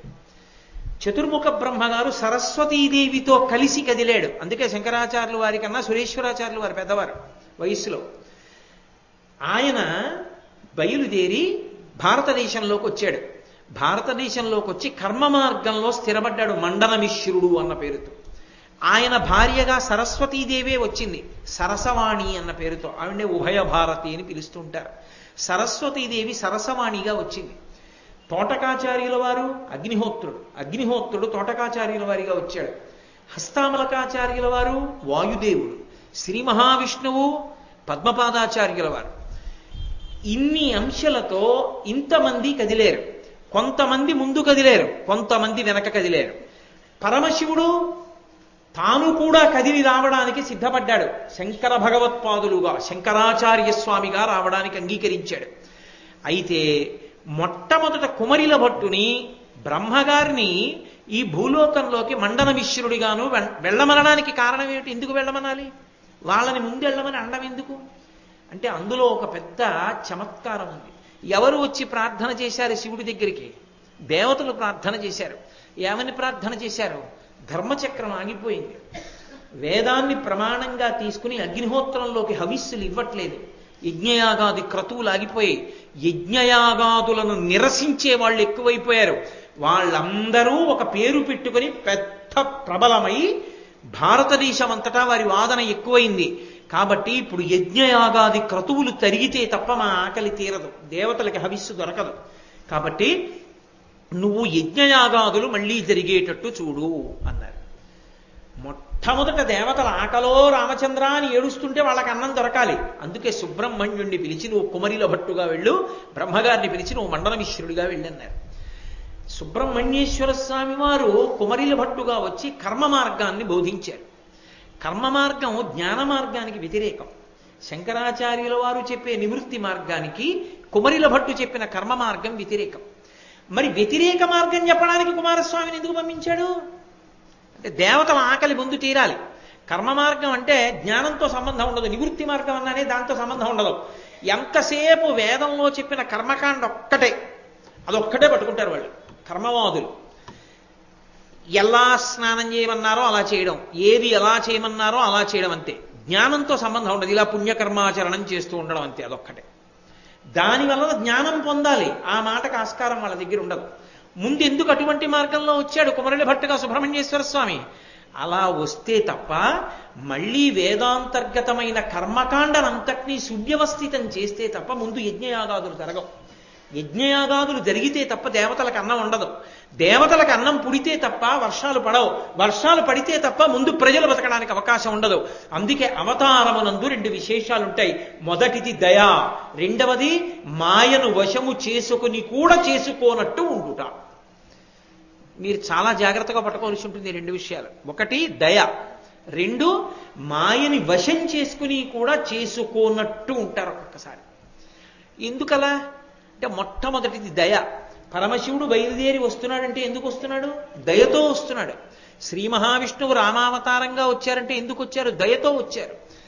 శ్రీ మహావిష్ణువు కృష్ణావతారంగా వచ్చారంటే ఎందుకు వచ్చారు? దయతో వచ్చారు. అరే పాపం వీళ్ళు పాడైపోతున్నారే, వీళ్ళని మనం రక్షించాలని చెప్పి వచ్చారు. సౌందర్యలహరిలో శంకరాచార్యులు వారు అంటారు, అమ్మవారుట ఎప్పుడు కనుబొమలు ఇలా చిట్లించి ఉంటుంది. ఇలా చిట్లించి ఉంటే భయం కదా మనకి. ఇలా ఉందనుకోండి సంతోషంగా దగ్గరికి వెళ్తాం, ఇలా ఉందనుకోండి కోపంగా ఉంటే కదా ఇలా ముడేస్తారు. మరి ఇలా ఉంటే మనకు భయం ఏదు దగ్గరికి వెళ్ళడానికి. భ్రువౌ భుగ్నే కించిత్ భువన భయభంగ వ్యసనిని అన్నారు శంకరాచార్యులు. ఇలా ఎందుకు ఉంటుందంటేట కోపంతో కాదుట, భువన భయభంగ వ్యసనిని. అరే నా పిల్లలు వీళ్ళందరూ పాడైపోతున్నారు రా, వీళ్ళు ఎలా బాగుపడతారు, వీళ్ళు ఎప్పటికీ మంచి మార్గం తెలుసుకుంటారని అమ్మ ఇలా ఉంటుందిట. అంటే ముడివీయడంలో కోపం కాదు, దయ. మన గురించి తాపత్రయపడుతూ ఉంటుంది. పరమేశ్వరుడు అవతారంగా కిందకి ఎందుకు వస్తాడంటే మన మీద దయతో వస్తాడు. దయతో కిందకొచ్చినటువంటి అవతారంలో ఉన్న పరమేశ్వరుడికి మాయ అధీనమై ఉంటుంది. ఆయన మాయకు వశుడు కాడు. వశుడు కాకపోయినా తాను కూడా వశుడైపోయినట్లు నటిస్తాడు ఒక్కొక్కసారి. ఎందుకో తెలుసా? అలా నటిస్తేనే మనం ఆదర్శంగా తీసుకుంటాం, లేకపోతే తీసుకోం. ఎందుకని అంటే నేను మీతో ఓ మాట చెప్తాను, తొందరగా పట్టేసుకోవడానికి మీకు ఉదాహరణ చెప్తాను. అలా ఒక ఆయన వచ్చి వెనకాతల ఏనుగును ఒక దాన్ని తీసుకొచ్చి, ఏమంటే నేను విశేషమైన వ్యాయామం చేశాను, నేను ఇలా భూమి మీద పడుకుని నా గుండెల మీద ఏనుగు 4 కాళ్ళు వేసి నించుంటుంది, నించుని దిగిపోతుంది, నాకేం అవదన్నాడు. ఏనుగు 4 కాళ్ళతో నించుంటుంది ఆ గుండెల మీద, నిలబెట్టుకుంటావా? నిలబెట్టుకుంటాను, నేను అంత వ్యాయామం చేశాను, అంత సాధన చేశాను. ఏది చూపించు. పడుకున్నాడు. ఏనుగుని పిలిచారు, 4 కాళ్ళతోటి గుండెల మీద ఎక్కింది, దిగిపోయింది. ఇప్పుడు ఆయన గుండెల మీద ఏనుగుని ఎక్కించుకున్నాడని మనం ఎక్కించుకుంటామా?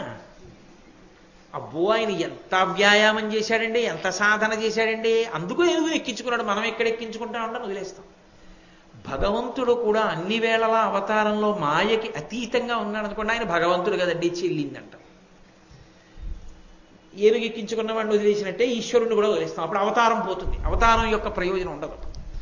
అందుకని ఆయన కూడా మాయకి వశపడిపోయినట్టు నటిస్తాడు. నటిస్తే మనకి దగ్గరగా వస్తాడు. చూసావా మనలాగే ఉన్నాడు కానీ ఎంత ఓర్పు పట్టాడురా అని రామనామని చెప్తాం. రాముడు సీతమ్మ కనపడకపోతే కొండల్ని గుట్టల్ని ఏటిని గోదావరిని పట్టుకుని ఏడుస్తూ పరిగెత్తాడు అనుకోండి, అయ్యో రాముడు పాపం ఎంత బాధపడ్డాడో, అంత బాధపడ్డా ధర్మానికి కట్టుబడ్డాడండి, మనము కట్టుబడాలంటాం. నిజంగా రాముడు వశుడై కాదు, వశుడైనట్టు నటిస్తాడు. ఎందుకంటే మనను ఉద్ధరించడానికి. తాతగారు చిన్న పిల్లాడితో మనవడితో కలిసి ఆడుతూ ఉంటాడు. మనవడితో కలిసి ఆడుతున్నప్పుడు ఏదో క్రికెట్ ఆడుకుంటున్నారు ఇద్దరు. తాతగారు తనకి బలం ఉంది కదా అని వేసిన బంతిని అల్లా కొట్టేస్తాడు. ఏంటి కొట్టడం? ఏదో మనవడు కొడుతుంటే 4 మాటలు ఇలా కొద్దిగా పక్కకు కొడతాడు. తాతగారండి మీరు ఎంతగా అవుట్ అవ్వట్లేదు తాతగారండి అంటాడు. అంటే ఆయనే ఓ క్యాచ్ ఇచ్చేసి అవుట్ అయిపోతాడు. తాతగారు ఎందుకంత కిందకు వచ్చేసాడు? మనవడి కోసం. మనవడి కోసం తను శక్తి ఉన్న శక్తి లేనివాడిలా నటించి మనవడికి దగ్గరైనట్టు, మనవడికి ప్రీతి కల్పించినట్టు, మనకి బాగా దగ్గరవడానికి పరమేశ్వరుడు మాయకి వశుడైనట్లు నటిస్తాడు తప్ప ఆయన నిజంగా మాయకి వశపడిపోయాడని మనం అనుకోకూడదు. అందుకే అది శంకరాచార్య స్వామి వారి అవతారానికి కూడా మినహాయింపు కాదు. శంకర భగవత్పాదుల ఇంటికి దూరంగా పూర్ణానది ప్రవహిస్తూ ఉండేది. అమ్మగారు రోజు వెళ్ళి స్నానం చేసేవారు. అందులో ఆర్యాంబ. ఒకరోజు జ్వరం వచ్చింది ఆవిడకి. వెళ్ళలేకపోతున్నాను రా అంత దూరం, ఇవాళ నైమిత్తిక తిథిరా, ఇవాళ నదీ స్నానం చెయ్యాలి, వెళ్ళలేకపోతున్నాను రా అని బాధపడ్డారు. శంకరులు అన్నారు, అమ్మా ఎందుకమ్మా బాధపడతావు? పూర్ణానదిని మన ఇంటి ముందుకు పిలుస్తాను, స్నానం చేయి అని నదిని పిలిచారు. ఓ పూర్ణానది మా ఇంటి ముందు నుంచి వెళ్ళు అన్నారు. నది వెళ్ళింది. అమ్మగారు స్నానం చేశారు. నర్మదా నదికి వరదలు వచ్చాయి, కమండలంలోకి పట్టేశారు. ఆ శంకరాచార్యుల వారు కాశీపట్టణంలో పరమశివుడు శిష్యుల్ని తన ప్రబలగణాల్ని కుక్కలుగా పెట్టుకుని వస్తూ ఉంటే పంచముడు అనుకుని ఏమీ తెలియని వారిలా ఆయన పరమశివుడిని తెలియని వారిలా నటించారు. చేసి మనీషా పంచకం చేశారు. నిజంగా శంకరాచార్యుల వారికి వస్తున్నవాడు శివుడని తెలియదా? తెలిసిపోతే మనీషా పంచకం మనకు ఎలా అందుతుంది? ధర్మసూక్ష్మం ఎలా అందుతుంది? అందదు. మనకి అందించాలంటే ఆయన తెలియని వారిలా ఉండాలి. అంటే మాయకి వశపడని వారయ్యుండి మాయకి వశపడిన వారిలా నటిస్తారు. అది అవతారము యొక్క లక్షణం. ప్రతి అవతారమునందు ఈ లక్షణాలు ఉంటాయి. అలా లేకపోతే మనుష్యులకు దగ్గర కావు అవతారాలు. అప్పుడు ప్రయోజనం ఉండదు అవతారానికి. అవతారము మనుష్యునికి దగ్గరవడానికి ఈ 2 లక్షణాలను సంతరించుకుంటుంది. దయ, మాయకి వశపడినట్లు నటించుట. అందుకని శంకరాచార్యులు వారు ఏం చేశారు? నటించారు. ఎలా నటించారు? కుమరిలో భట్టుగా వెళ్ళమన్నారు సుబ్రహ్మణ్యేశ్వర స్వామిని. ఎందుకని? దేవతలకు ముందు అన్నం దొరకాలి, ప్రజలు కర్మ మార్గంలో యజ్ఞయాగాది క్రతువులు చెయ్యాలి. చేస్తే తప్ప వర్షం పడదు, వర్షం పడితే తప్ప భూమి శాంతిగా ఉండదు. కాబట్టి ముందు నువ్వు వెళ్ళి కర్మ మార్గం ప్రచారం చెయ్యి అన్నారు. సుబ్రహ్మణ్యేశ్వర స్వామి వారు వచ్చి కర్మ మార్గ ప్రచారం మొదలెట్టి జ్ఞాన మార్గాన్ని నిరసించారు. శంకరాచార్యులు వారు జ్ఞాన మార్గానికి చెందినవారు. అయినా కూడా ఎందుకు మరి కుమరిలో భట్టుగా పంపించారు సుబ్రహ్మణ్యుడు అంటే? దేవతలకు అన్నం కోసం. పైగా ఇప్పుడు ముందు కుమరిల భట్టు వచ్చారు కాబట్టి మళ్ళీ అందరూ వేదం ఎలా చెప్పిందో అలా బ్రతకడం మొదలుపెట్టారు. అప్పుడు నేను ఒక చారిత్రక సత్యం చెప్తున్నాను. బౌద్ధ మతం ఈ దేశాన్ని విడిచిపెట్టి వెళ్ళిపోవడం ప్రారంభమైంది. కుమరిల భట్టు అవతారంలో సుబ్రహ్మణ్యుడు రావడం ప్రారంభం చేసిన తర్వాత ఆయన బోధ చేయడం మొదలెట్టాడు. బ్రహ్మగారు మండన మిశ్రుడిగా వచ్చాడు. మిగిలిన వాళ్ళు ఎవ్వరూ భార్యలతో రాలా. వాయువు భార్యతో రాలా, అగ్ని భార్యతో రాలా. అందుకే తోటకాచార్యులు వారు సన్యాసిగా వచ్చారు. హస్తమాలకాచార్యులు వారు వాయువు. కానీ వాయువు భార్యతో రాలా. ఒక్క బ్రహ్మగారు మాత్రం భార్యతో కలిసి అవతరించాడు సరస్వతీదేవితో. ఎందుకు ఆయన ఒక్కడు భార్యతో రావడం ఎందుకు? శివుడు అలా ఎందుకు ఆజ్ఞాపించాలి అంటే, కర్మాచరణము అన్న మాటకు అర్థం ఏమిటి? ప్రధానంగా కర్మాచరణం అంతా ఏ ఆశ్రమంలో ఉంటుంది? గృహస్థాశ్రమంలో ఉంటుంది. ఒక యజ్ఞం చేయడం, యాగం చేయడం, సంధ్యావందనం చేసుకోవడం, ఇంటి పట్టున అతిథుల్ని ఆదరించడం, భగవంతుడికి పూజ చేసుకోవడం, ఇవన్నీ గృహస్థాశ్రమంలో ఉంటాయి. గృహస్థాశ్రమంలో ఇవన్నీ చెయ్యడానికి యోగ్యత దేనివల్ల వస్తుంది? భార్య పక్కన ఉంటేనే. భార్య లేకపోతే, ఎడంభుజం మీద తువ్వాలు లేకపోతే చేయడానికి యోగ్యత ఉండదు. కాబట్టి భార్య పక్కన లేకపోతే కర్మ మార్గంలో ఉండడానికి అవకాశం లేదు. అందుకే సరస్వతీదేవిని తీసుకుని వచ్చాడు ఆయన. అందుకని ఆవిడ ఉభయ భారతి లేదా సరసవాణి అన్న పేరుతో సరస్వతీదేవి కూడా వచ్చింది. కాదు, ఇంకొక కారణం ఉంది. శంకరాచార్యుల వారి యొక్క జ్ఞాన వైభవాన్ని తట్టుకుని ఈయన సర్వజ్ఞుడు అని ప్రకటించాలంటే సరస్వతీదేవి తప్ప అన్యులకు సాధ్యం కాదు. తీర్పు చెప్పాలంటే ఒకానొక 2 సందర్భాల్లో తీర్పు చెప్పవలసి వచ్చింది. అందుకని సరస్వతీదేవి ఈ భూమి మీదకి వచ్చింది సరసవాణిగా. నేను మీకు ఈ 5 రోజుల్లో చూపిస్తాను ఆ ఘట్టం ఎక్కడ వస్తుందో. కాబట్టి వీళ్ళందరూ ముందొచ్చారు. ఇప్పుడు వెనక శంకరాచార్య స్వామి వారి అవతారం రావాలి. అవతారం రావడం అంటే తేలికే, కానీ అవతారం రావాలంటే ఎక్కడ రావాలి? ఈ భూమండలంలో ఎక్కడ పుట్టాలి? ఎవరి ఇంట్లో పుట్టాలి?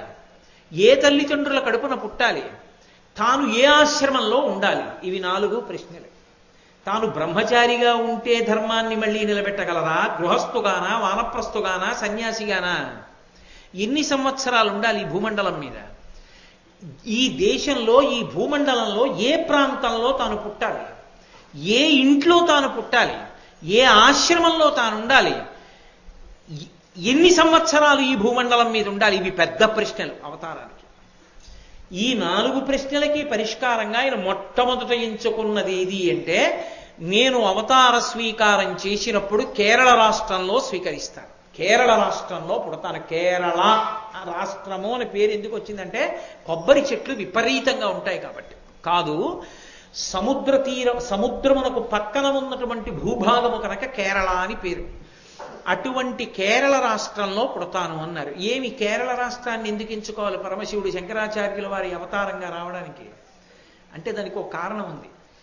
ఈ భూమి అంతా కూడా ఒకానొకప్పుడు పరశురాముడు క్షత్రియ సంహారం చేసి తాను పొందాడు.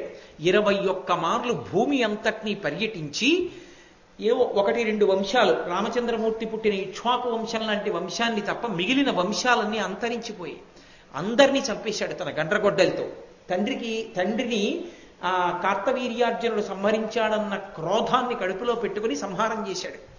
21 మార్లు తిరిగి క్షత్రియులందరినీ సంహరించిన తర్వాత సమస్త భూభాగము తనదైపోయింది. ఇంత భూభాగము తనదైపోయిన తర్వాత చాలా బాధపడ్డాడు. పుట్టినది బ్రాహ్మణుడిగా పుట్టాను, చేసినది క్షత్రియ సంహారం చేశాను, ఏకంగా శమంతక పంచకాన్ని నిర్మించా, ఈ నెత్తుటితో 5 సరోవరాలు పెట్టాడు హిమాలయ పర్వతాల మీద. మీరు ఆరణ్య పర్వంలో విన్నారు, అవి పవిత్ర జలాలయ్యాయి ఆయన ప్రార్థనకి తర్వాతి కాలంలో. ఇంత సంహార ప్రక్రియ చేశాను బ్రాహ్మణుడనయ్యుండి, కాబట్టి ఇప్పుడు ప్రాయశ్చిత్తంగా ఈ భూమినంతటినీ దానం చేసేస్తానన్నాడు. ఈ భూమినంతటినీ దానం చెయ్యాలి అంటే దానం పట్టుకోవడానికో యోగ్యుడు దొరకాలి. ఎవడికి పడితే వాడికి ఏది పడితే దానం చేయకూడదు. ధర్మశాస్త్రం తెలిసి అది ఆయనకి యుక్తమైతే, అది ఆయనకి చెందినదై ఉండవచ్చు అన్న సమర్థుడికి మాత్రమే దానం చెయ్యాలి తప్ప ఏది పడితే అది ఎవరికి పడితే వాళ్ళకి దానం చేయకూడదు. ఇంత భూమిని, సమస్త భూభాగాన్ని దానం పుచ్చుకోవాలంటే ఎవరు పుచ్చుకోవాలి? ఈ భూమండలం మీద ఉన్న సమస్త ప్రాణులకు తండ్రి ఒక్కడే. రాక్షసులు కానివ్వండి, క్రిమికీటకాలు కానివ్వండి, పాములు కానివ్వండి, తేళ్లు, జెర్రిలు దగ్గర నుంచి సమస్త ప్రాణులకు తండ్రి ఒక్కడే, కశ్యప ప్రజాపతి. ప్రజాపతులు ఎందరో ఉన్నారు, కానీ పేరు పక్కన ప్రజాపతి అని పెట్టి పిలవం. ఒక్క కశ్యపుణ్ణి మాత్రం కశ్యప ప్రజాపతి అంటాం.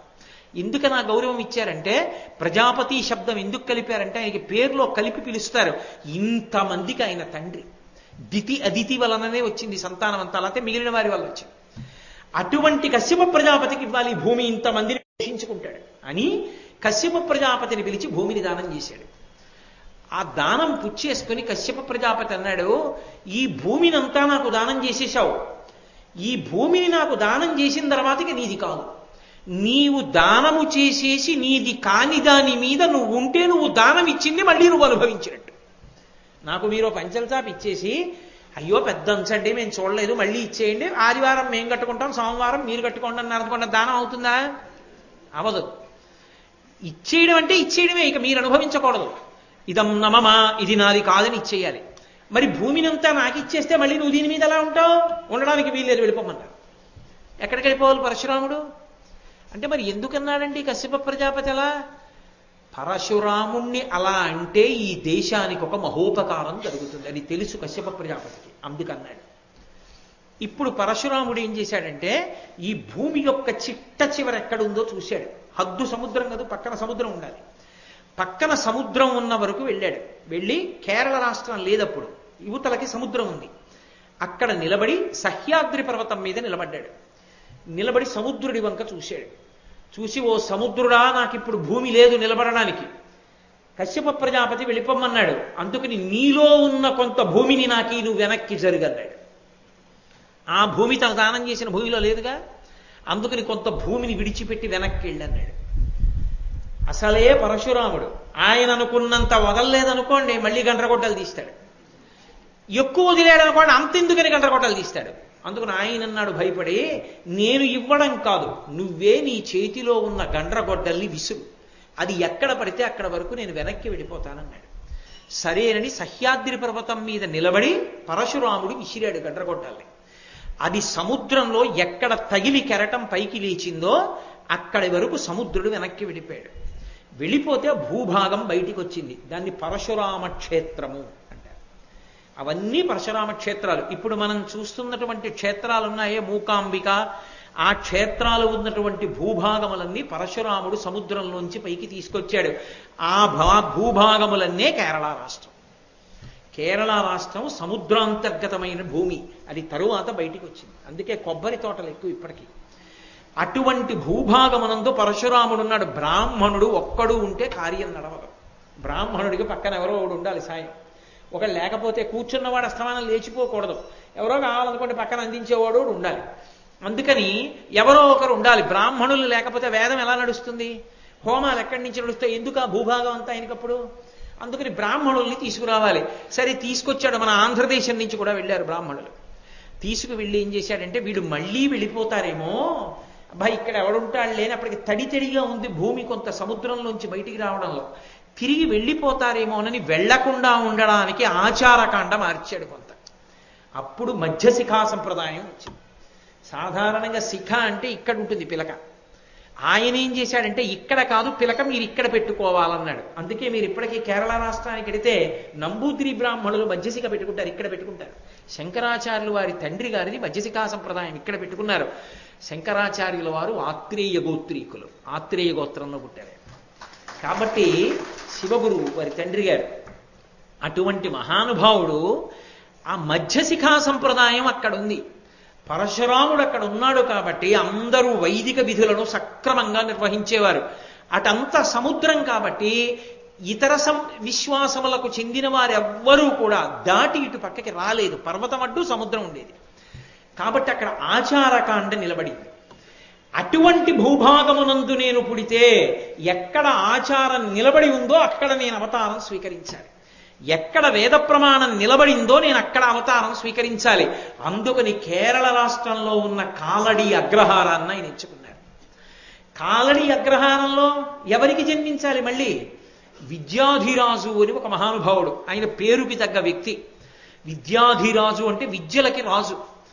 వేదంలో చెప్పబడినటువంటి అనేకానేకమైనటువంటి విషయములు శాస్త్రముల యందు పారంగతుడు. ఆయన కుమారుడే శివగురువు. ఆ శివగురువుకి సంతానం లేదు. ఆయన భార్య ఆర్యాంబ. ఈ శివగురువు ఆర్యాంబ విశేషమైనటువంటి భక్తి కలిగిన వాళ్ళు. అంత భక్తి కలిగిన కుటుంబం పరశురామ క్షేత్రంలో ఉన్న కాలడి అగ్రహారంలో ఉంది. ఇంత భక్తి కలిగిన వాళ్ళు కాబట్టి వీళ్ల కడుపున నేను పుట్టవచ్చు నిర్ణయం చేసుకున్నాడు. కేరళ రాష్ట్రంలో ఇప్పటికీ మీకు కనపడుతుంది. మీరు వెళ్ళి చూస్తే లోపలికి అగ్రహారాల్లోకి వెళ్ళి చూస్తే ఒక సంప్రదాయం కనపడుతుంది. కావు అంటారు. అంటే కొన్ని ఎకరాల విస్తీర్ణం వరకు ఉంటుంది. మధ్యలో ఇల్లు ఉంటుంది. చుట్టూ ఆవృతి అంటారు. ఆవృతి కాదు, ఆవృతి. ఆ చుట్టూ తడిక కడతారు. చాలా దూరం వరకు ఉంటుంది. మిరియాలకి సంబంధించిన తీగలు పాకిస్తారు. ఆ మిరియం తీగ చెట్లను అల్లుకుని ఉంటుంది. ఇంట్లో కాయగూరలు అవి అన్నీ పండిస్తారు. గురువు గారిని తెచ్చుకుని ఇంట్లోనే ఉండిపోయి వేదం చదువుకుంటూ కొన్ని నెలల పాటు ఇంట్లోంచి బయటికి వెళ్లకుండా యజ్ఞయాగాది క్రతువులు చేస్తూ ఉండిపోతారు. ఒకవేళ బియ్యం లేకపోతే మాత్రం ఆ మిరియాలు ఇచ్చి బియ్యం పుచ్చుకుంటుంది ఇల్లా. అందుకని వాళ్ళు ఏదో బయట నుంచి తెచ్చి డబ్బు దాచి అలా కాదు. ఇప్పటికీ కావు సంప్రదాయం అని ఆ ఆకృతితో కూడిన కావు యందు ఉండిపోయి కేరళ రాష్ట్రంలో అంత గొప్పగా వేదాభ్యాసం చేస్తారు వాళ్ళు. అటువంటి కుటుంబాల్లో ఒక కుటుంబం ఆ విద్యాధిరాజు యొక్క కుటుంబం. కాబట్టి ఆ కుటుంబంలో నేను జన్మించాలి. ఆ శివగురువుకి ఆర్యాంబకి సంతానం లేదు. వాళ్ళకి సంతానం లేకపోతే సంతానం మాకు కలగలేదు, ఇంత భక్తితో ఉన్నాం, భగవంతుణ్ణి ఆరాధించాం అని వాళ్ళు భగవంతుణ్ణి విడిచిపెట్టిన వాళ్ళు కాదు, ఇంకా బాగా భగవంతుని యొక్క కాళ్ళు పట్టుకున్న వాళ్ళు. కాలడి అగ్రహారానికి త్రిచూర్ చాలా దగ్గరగా ఉంటుంది. త్రిచూర్, గురువాయూర్ చాలా దగ్గర క్షేత్రాలు. త్రిచూర్ స్టేషన్లో దిగి గురువాయూర్ పెడతాం. త్రిచూర్కి ఓ 30 కిలోమీటర్ల దూరం ఉంటుందేమో కాలడి అగ్రహారం ఉంటుంది. కాలడి అగ్రహారంలో ఉన్నారు కాబట్టి శివగురువు ఆర్యాంబకి త్రిచూర్ యొక్క వైభవం బాగా తెలుసు. త్రిచూర్ని మనం ఇవాళ త్రిచూర్ని పిలుస్తున్నాం కాబట్టి, కానీ దాని సంస్కృత నామం వృషాచలము, దాని పేరు వృషాచలం. ఎందుచేత అది ఊరు మధ్యలో ఉన్న ఒక కొండ మీద ఉంటుంది. ఆ కొండయే నందీశ్వరుడు. నంది వృషభాకృతిని పొందింది, అక్కడ ధర్మాకృతిని పొందింది. అందుకే మీరు ఆ ఊర్లో వెళుతుంటే మధ్యలో ఎత్తైన కొండ మీద ఉంటాడు శివుడు. చిత్రం ఏమిటంటే ఆ ఊళ్ళో ఉన్నటువంటి ఆ వృషాచలము అనబడేటటువంటి క్షేత్రంలో ఉన్నటువంటి పరమేశ్వరుడు ఎన్నడూ కూడా ఉత్సవమూర్తి కూడా బయటికి రాదు. ఆ దేవాలయంలోంచి ఊరిరిగింపు అన్న పేరుతో పరమశివుని యొక్క ఉత్సవమూర్తి ఎన్నడూ బయటికి రాదు. ఒక్క మహాశివరాత్రి ఉత్సవం ఒకటే గొప్పగా జరుగుతుంది. ఇంకా ఆశ్చర్యం ఏమిటో తెలుసా? త్రిచూరులో ఏనుగుల పందాలు వేస్తారు. ఏనుగులతో పందాలు జరుగుతాయి. అది కూడా ఎలా? త్రిచూరికి చుట్టుపక్కల ఉన్న క్షేత్రాల్లో ఉన్న అన్ని దేవాలయాల్లో ఉన్న అమ్మవారి యొక్క ఉత్సవమూర్తుల్ని ఏనుగులు ఎక్కిస్తారు. ఈ ఏనుగులన్నీ కలిసి ఒక ప్రత్యేకమైన తిథి నాడు త్రిచూరు వస్తాయి. వచ్చి ఇవన్నీ దేవాలయంలోకి ఎడతాయి. వెళ్ళి వృషాచలేశ్వరుడికి ప్రదక్షిణం చేస్తాయి.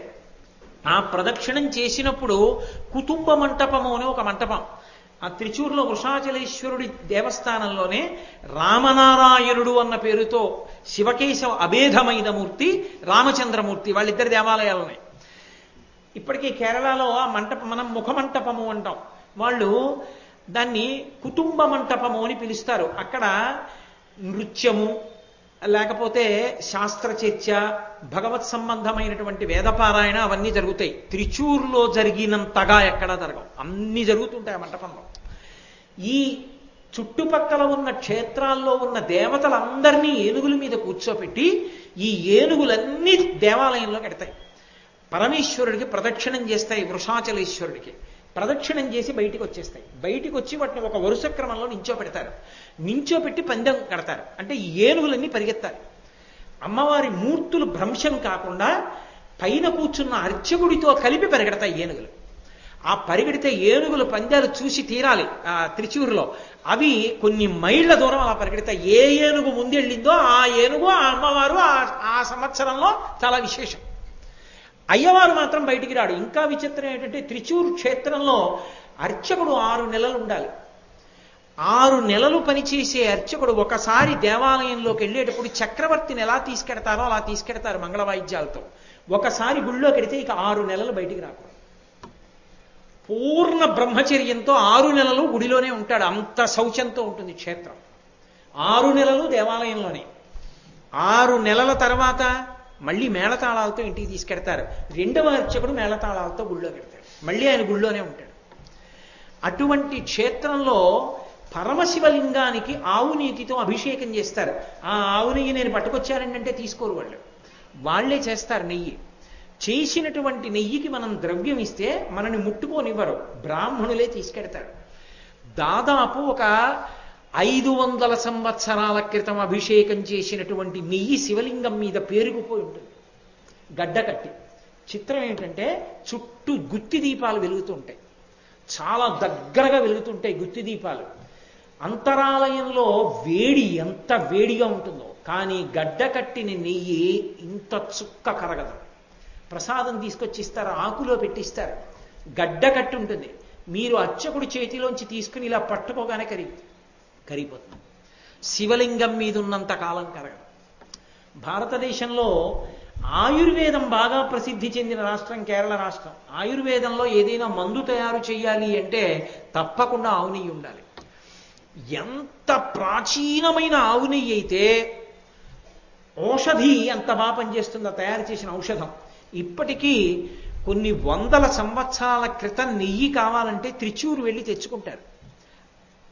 ఇంకా చిత్రం ఏంటంటే నెయ్యి ఎక్కడుంటే అక్కడ చీమలు ఈగలు ఉంటాయి.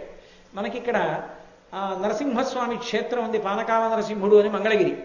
అంత బెల్లం అరగదీసిన చీమలు పట్టవు. త్రిచూరులో 300-400 సంవత్సరాల క్రితం అభిషేకం చేసి పేరుకున్నటువంటి నెయ్యి ఉన్నప్పటికీ ఒక చీమ కాని ఒక ఈగ కాని ఆలయం గడప దాటి లోపలికి వెళ్ళదు. అలాగే ఉంటుంది నీతి గడ్డ కట్టి. మీరు ఇప్పటికీ చూడొచ్చు త్రిచూరు వెళ్ళి. అంత గొప్ప క్షేత్రం. ఆ క్షేత్రానికి వెడితే సమస్త దోషములు తొలగిపోతాయి. అంత గొప్ప క్షేత్రం. శాస్త్రమునందు నమ్మకం ఉండాలి. గురువుగారి దగ్గర మనం ఎన్నాళ్ళు విన్నామన్నది కాదు. అన్నీ విని ఆ నీతిలో ఏమైనా కలుపుతారా అని అడిగాడు అనుకోండి, వాడికన్నా పనికి మాలిన వాడు ఇంకోటి లేడిని గుర్తు. అన్నీ విని ఈ సభలోనే ఉన్నవాళ్ళు అలా అడిగినవాడు నాకు తెలుసు, అందుకు చెప్తున్నాను. కాబట్టి శాస్త్రమునందు విశ్వాసం అంటే విశ్వాసం ఉండాలి. త్రిచూర్ లాంటి క్షేత్రాల్ని పట్టుకుని పరిహాసాస్పదంగా మాట్లాడకూడదు. ఓసారి ఆ క్షేత్రానికి ఎడితే తెలుస్తుంది ఆ క్షేత్ర వైభవం ఏమిటో. నోరు ఉంది కదా అని ఏవి పడితే అవి మాట్లాడకూడదు, అదుపులో ఉంచుకుని మాట్లాడాలి. అనవసరపు ప్రలాపనలు మంచివి కావు. ఇప్పటికీ అంత శౌచాన్ని నిర్వహిస్తారు ఆ దేవాలయంలో. అటువంటి త్రిచూర్ క్షేత్రానికి ఒక లక్షణం ఉంది. మండల భజన అని ఒకటి చేస్తారు. మండల భజన అంటే 40 రోజులు అని. 40 రోజుల పాటు భజన అంటే ఏదో రామనామం ఏదో చెప్తూ చిడతలు మోగిస్తూ కూర్చోవడం అని కాదు. భజన అంటే భక్తితో జీవించుట. భక్తితో జీవించుట అంటే భార్యాభర్త కలిసి వెడతారు. అక్కడ ఉన్నటువంటి పవిత్ర కోనేటిలో స్నానం చేస్తారు. స్వామి అభిషేకం జరుగుతున్నంతసేపు కూర్చుంటారు, మౌనంగా పారాయణ చేసుకుంటారు. కొన్ని దేవాలయాల్లో రాత్రి నిద్ర చేయడానికి స్థానాన్ని ఇస్తారు. అటువంటి స్థానం కల్పింపబడిన చోట రాత్రి పడుకుని నిద్రపోతారు బ్రహ్మచర్యం పాటిస్తూ. మరునాటి ఉదయం లేస్తారు, మళ్ళీ కార్యక్రమం మొదలు. ఆలయం విడిచిపెట్టి వెళ్ళరు, అక్కడే భక్తితో ఉండిపోతారు. అలా 40 రోజులు ఉంటారు. 40 రోజులు ఉంటే అలా భక్తిగా తీరని కోర్కె ఉండదు. ఈశ్వరుడు అనుగ్రహించేస్తాడు త్రిచూరు. అంత గొప్ప క్షేత్రం త్రిచూరు. కాబట్టి ఆ త్రిచూర్కి 30 మైళ్ళ దూరంలో ఉంది కాలడి. ఈ కాలడిలో ఉన్నారు శివగురువు, ఆర్యాంబ. వీళ్ళిద్దరికీ సంతానం లేరు. సంతానం లేకపోయినా వాళ్ళకి పరమేశ్వరుడి మీద అంత విశ్వాసం, వేదం మీద అంత విశ్వాసం. ఎక్కడిది? పైన విద్యాధిరాజు ఉన్నాడు తండ్రి, ఆయనకంత నమ్మకం. తండ్రి అన్నాడు, సంతానం లేరని బెంగపెట్టుకుంటావు ఎందుకురా, పక్కనే ఉంది కదా త్రిచూర్, భజన చేయండి దంపతులు ఇద్దరు అన్నాడు. ఇద్దరూ కలిసి వెళ్ళారు. ఓ చమత్కారం జరిగింది. 40 రోజులు అయిపోయింది. పరమేశ్వరుడు కనపడలేదు. స్వప్న సాక్షాత్కారం ఇస్తూ ఉంటాడు అక్కడ, లేదా కోరిక తీరిపోతుంది. రెండూ జరగలేదు. వాళ్ళు బాధపడ్డారు. శివగురువు వెళ్ళి ఆర్యాంబతో ఒక మాట అన్నాడు. ఆర్యాంబ, ఇన్నాళ్ళు ఇక్కడ నేను భజన చేశాను, నువ్వు చేశావు, ఇంత కష్టపడ్డాం, శివానుగ్రహం కలగలేదు, భగవంతుడు ఉన్నాడంటావా అన్నాడు. అంటే ఆర్యాంబంది, నో దేవతాను జడిమా మనుష్యే అన్నాడు. దేవతలను నింద చెయ్యవద్దు. మనమే భక్తిలో ఏదో లోపం చేశాం ఇక్కడ. మనం భక్తిగా ఉంటే ఈశ్వరుడు అనుగ్రహించకపోవడం ఉండదు. మనం భక్తిగా లేవు కాబట్టి ఈశ్వరుడు అనుగ్రహించలేదు. మన యందే ఏదో పొరపాటు ఉంది. మరింత దృఢదీక్షతో ఈశ్వరుని ఆరాధన చేద్దాం అన్నాడు. తప్పకుండా అలాగే ఆరాధన చేద్దాం. అది శ్రద్ధ అని పిలుస్తారు. శ్రద్ధ అంటే శాస్త్రస్య గురువాక్యస్య సత్యబుద్ధ్యావధారణ. సా శ్రద్ధ కదితా సిద్భి యయా వస్తూపలభ్యతే అంటారు శంకరాచార్యుల వారు భాష్యం చేస్తూ. శ్రద్ధ అంటే గురువు గారు చెప్పిన మాట మీద, శాస్త్రం మీద విశేషమైనటువంటి నమ్మకం ఉండడం. ఈ రెండిటి యందు నమ్మకంతో ఎవడు నిలబడతాడో అటువంటి వాడు శ్రద్ధతో ఉన్నాడు అని చెప్తారు. వాడికి దొరకనిది, వాడికి తీరనిది కోరిక ఉండదు. కాబట్టి యయా వస్తూపలభ్యతే, వాళ్ళ కోరికలన్నీ తీరుతాయి. కాబట్టి ఆ తల్లిని శ్రద్ధ. భర్తని ఆమె ఉపాసనా మార్గాన్ని ఆమె దిద్దింది. నో దేవతాను జడిమా మనుష్యే. మన యందు దోషం ఉందేమో, దేవతలలో లేదు, శాస్త్రంలో లేదు, దేవాలయంలో లేదు. ఇంకా భక్తిగా ఉందాం. అంతటి యోగ్యత లేకపోతే పరమేశ్వరుడు ఎలా పుడతాడండి ఆ కడుపున? అంతటి దృఢదీక్ష ఉన్నవాళ్ళో కాదో ప్రపంచానికి తెలియద్దు. అందుకు కదూ ఆర్యాంబ చరిత్ర ప్రపంచం అంతా తెలిసింది. మహానుభావులు శృంగగిరి పీఠాధిపత్యం వహించినటువంటి సచ్చిదానంద శివాభినవ నరసింహభారతి స్వామి వారు ట్రావెన్కోర్ ఎస్టేట్లో కాలడి అగ్రహారంలో శంకరాచార్యుల వారు పుట్టిన ప్రదేశం. శారద ఆయన యొక్క తల్లిగారైనటువంటి ఆర్యాంబ గారు శరీరం విడిచిపెడితే శంకరాచార్యుల వారు ఎక్కడ ఆమెని భూస్థాపితం చేశారు, ఎక్కడ దహనం చేశారో ఆ ప్రదేశాన్ని కూడా ధ్యానంలో కనిపెట్టి ట్రావెన్కోర్ ఎస్టేట్ జమీందారు గారి అనుమతి తీసుకుని వెతికిస్తే ఇల్లు బయటపడింది. ఇప్పటికీ కాలడి వెడితే మీకు శృంగేరి నిర్వహణలో ఉంది. శంకరాచార్యుల వారు పుట్టిన గది కూడా ఉంది ఇప్పటికీ. అక్కడ మూర్తిని పెట్టి దీపం వెలిగించుతారు. ఆర్యాంబ సమాధి అక్కడే కనపడుతుంది. సచ్చిదానంద శివాభినవ నరసింహభారతి స్వామివారు కాలడి వెడితే దానికి ప్రతిష్ఠ చేయడం కోసమని అక్కడికి వెళ్ళిన తర్వాత తెల్లటి బట్ట కట్టుకుని ఒక విధవరాలు కనపడింది. అమంగళ దర్శనం, నాకు విధవ కనపడింది ఏమిటని తలస్నానం చేసి వచ్చారు. మళ్ళీ కనపడింది ఆవిడ. ఇదేమిటి నాకు విధవ కనపడుతోంది, బహుశా నా అవతారం పరిసమాప్తం అవుతోందనుకున్నారు. ఆ కనపడింది ఎవరో కారు, ఆర్యాంబ. కాలడి వచ్చి నా కొడుకు పుట్టిన ప్రదేశాన్ని కనిపెట్టామని ఆర్యాంబ తల్లి దర్శనమిచ్చింది ఆయన. అంత గొప్ప భూమి కాలడి. అటువంటి కాలడి పూర్ణానది ప్రవహించేటటువంటి పరీవాహక ప్రాంతం. అక్కడ జన్మించాలని నిర్ణయం తీసుకున్నారు ఆయన. అటువంటి పుణ్య దంపతులు. వాళ్ళకి ఆ యోగ్యత లేకపోతే ఎలా? అందుకే మీరు చూడండి చమత్కారం. శంకరాచార్యుల వారు శివగురువు ఆర్యాంబ కడుపున పుట్టిన శివగురువు ఉపనయనం కూడా చేయలే. శంకరాచార్యుల వారికి ముందే వెళ్ళిపోయాడు, శరీరం వదిలిపెట్టేశాడు ఆయన. ఆర్యాంబ జీవించి ఉంది. సన్యాసం తీసుకోవద్దురా, నీకు పెళ్లి చేస్తానంది. అమ్మా నీ శరీరం పడిపోయేటప్పుడు నేను వస్తానమ్మా అని మాటిచ్చారు ఆతురత సన్యాసం తీసుకుని. ఆర్యాంబ గారు శరీరం విడిచిపెడుతుంటే వచ్చారు శంకరాచార్యుల వారు. రావడం కాదు, అమ్మగారికి శివ పార్షదుల్ని పిలిచారు, విష్ణు పార్షదుల్ని పిలిచారు. అమ్మ విష్ణు పార్షదుల్ని చూసి సంతోషించింది, వైకుంఠానికి వెళ్ళిపోయింది. అమ్మని వైకుంఠానికి పంపించి అమ్మ శరీరాన్ని పైకెత్తి తీసుకెళ్లి లేత అరిటాకుల్లో పడుకోబెట్టి అగ్నిహోత్రుణ్ణి ప్రార్థన చేసి శరీరానికి సంస్కారం చేశారు. అమ్మ పొందినంత అదృష్టం తండ్రి పొందల. అదేమిటంటే అవతారం ఇద్దరికి కడుపున పుట్టింది కదా, మరి ఆర్యాంబ చేసుకున్న పుణ్యం శివగురువుకి ఎందుకు దక్కలా? గత జన్మలలో ఎవరు చేసుకున్న పుణ్యం వరకే వారికి అనుభవం, అంతే. ఆర్యాంబ పొందినంత అదృష్టాన్ని శివగురువు పొందలేకపోయారు నిజానికి. కాబట్టి అక్కడ పుట్టాలనుకున్నారు. కారణం ఆ దంపతులకు ధర్మం మీద ఉన్న అనురక్తి అటువంటిది. నువ్వు వెళ్ళి కూర్చోవడం కాదు. మాకు పిల్లలు పుట్టలేదండి, ఏం చేయమంటారండి అంటే, బలానా క్షేత్రానికి ఎలా అంటే వెళ్ళి సెల్ ఫోన్ మాట్లాడుకున్న వాడికి పిల్లలు ఎందుకు పుడతారు?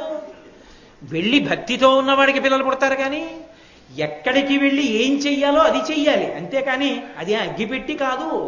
అగ్గిపెట్టికేసి పుల్ల రాస్తే జ్వాల రావడానికి. అది క్షేత్రం. నువ్వు భక్తిగా ఉంటే ఈశ్వరుడు అనుగ్రహిస్తాడు తప్ప కేవలం దర్శనాలకి ఫలితాలు వచ్చేయవు. ఈశ్వర ప్రీతి కొరకు నువ్వు అలా ప్రవర్తించవలసి ఉంటుంది, ఆ శ్రద్ధతో ప్రవర్తించవలసి ఉంటుంది.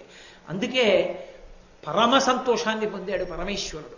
ఒకేసారి స్వప్నంలో దర్శనమిచ్చాడు శివగురువుకి ఆర్యాంబకి.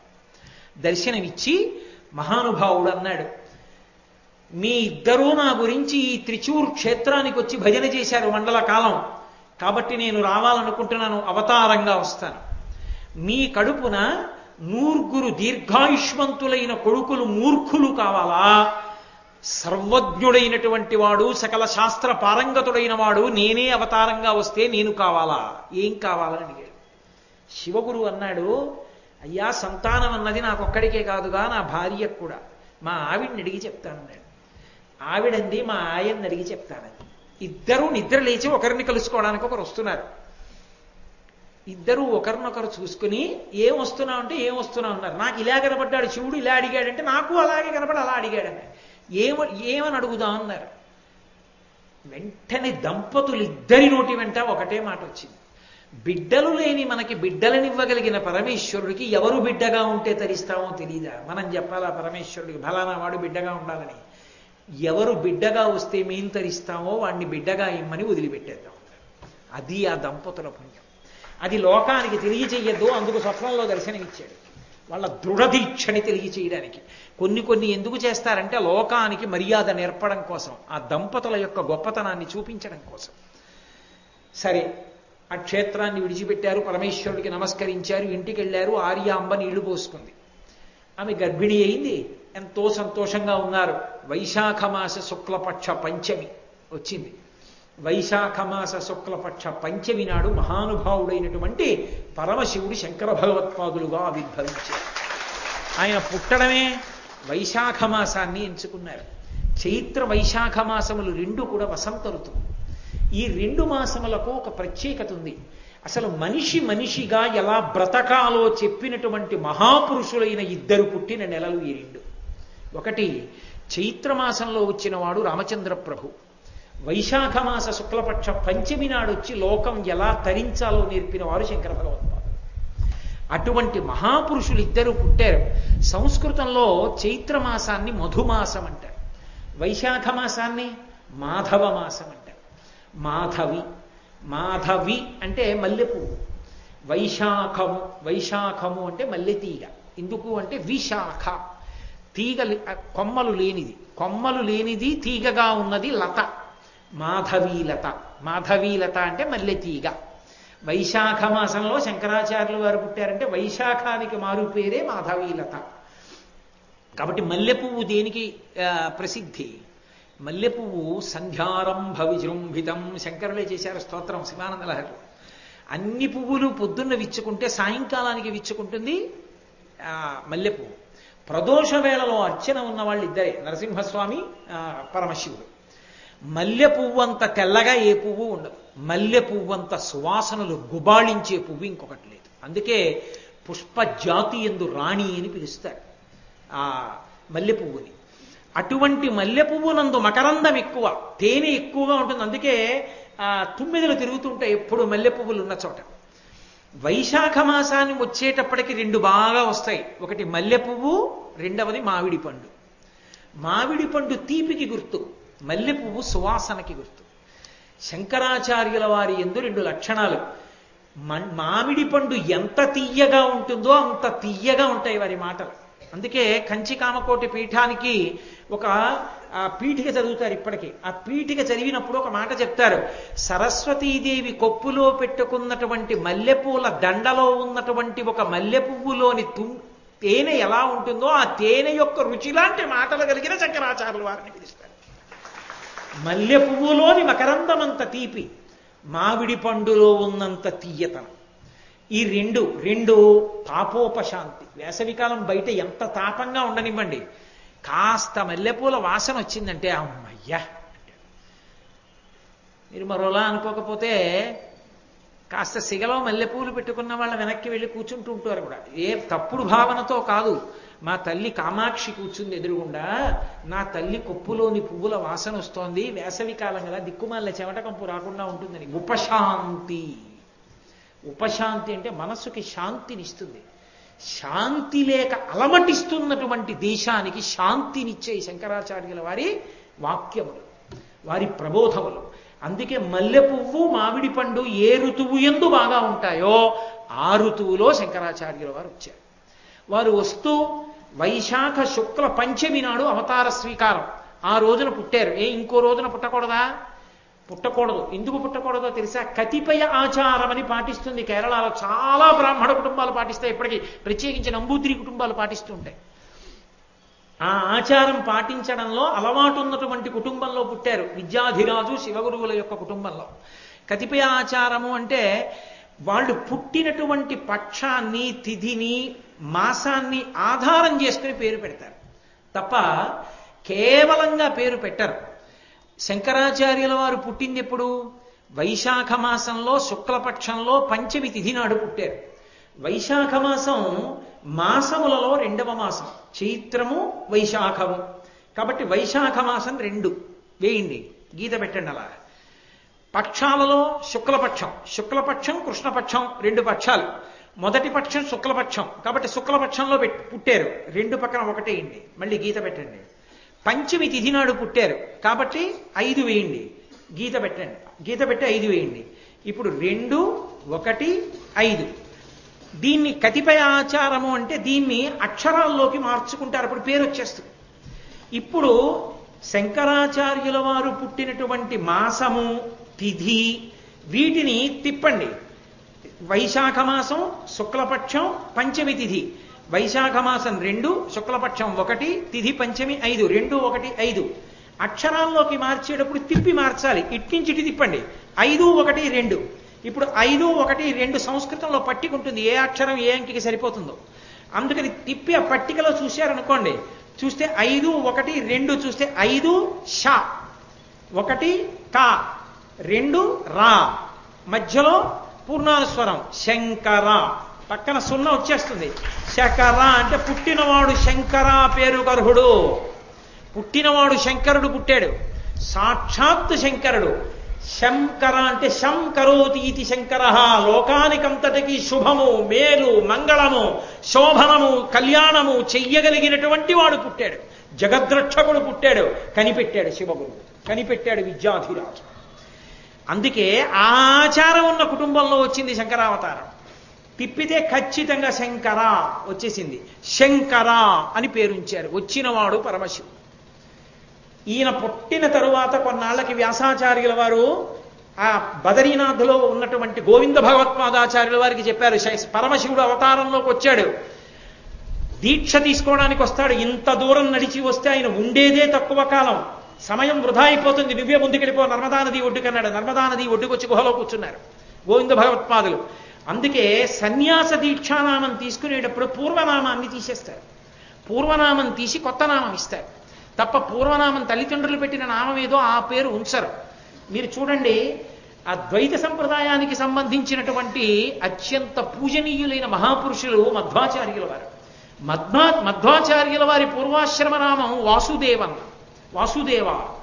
ఆ వాసుదేవ తర్వాతి కాలంలో ఆ మధ్వాచార్యుల వారు అని వారు లోకంలో ప్రఖ్యాతి వహించారు.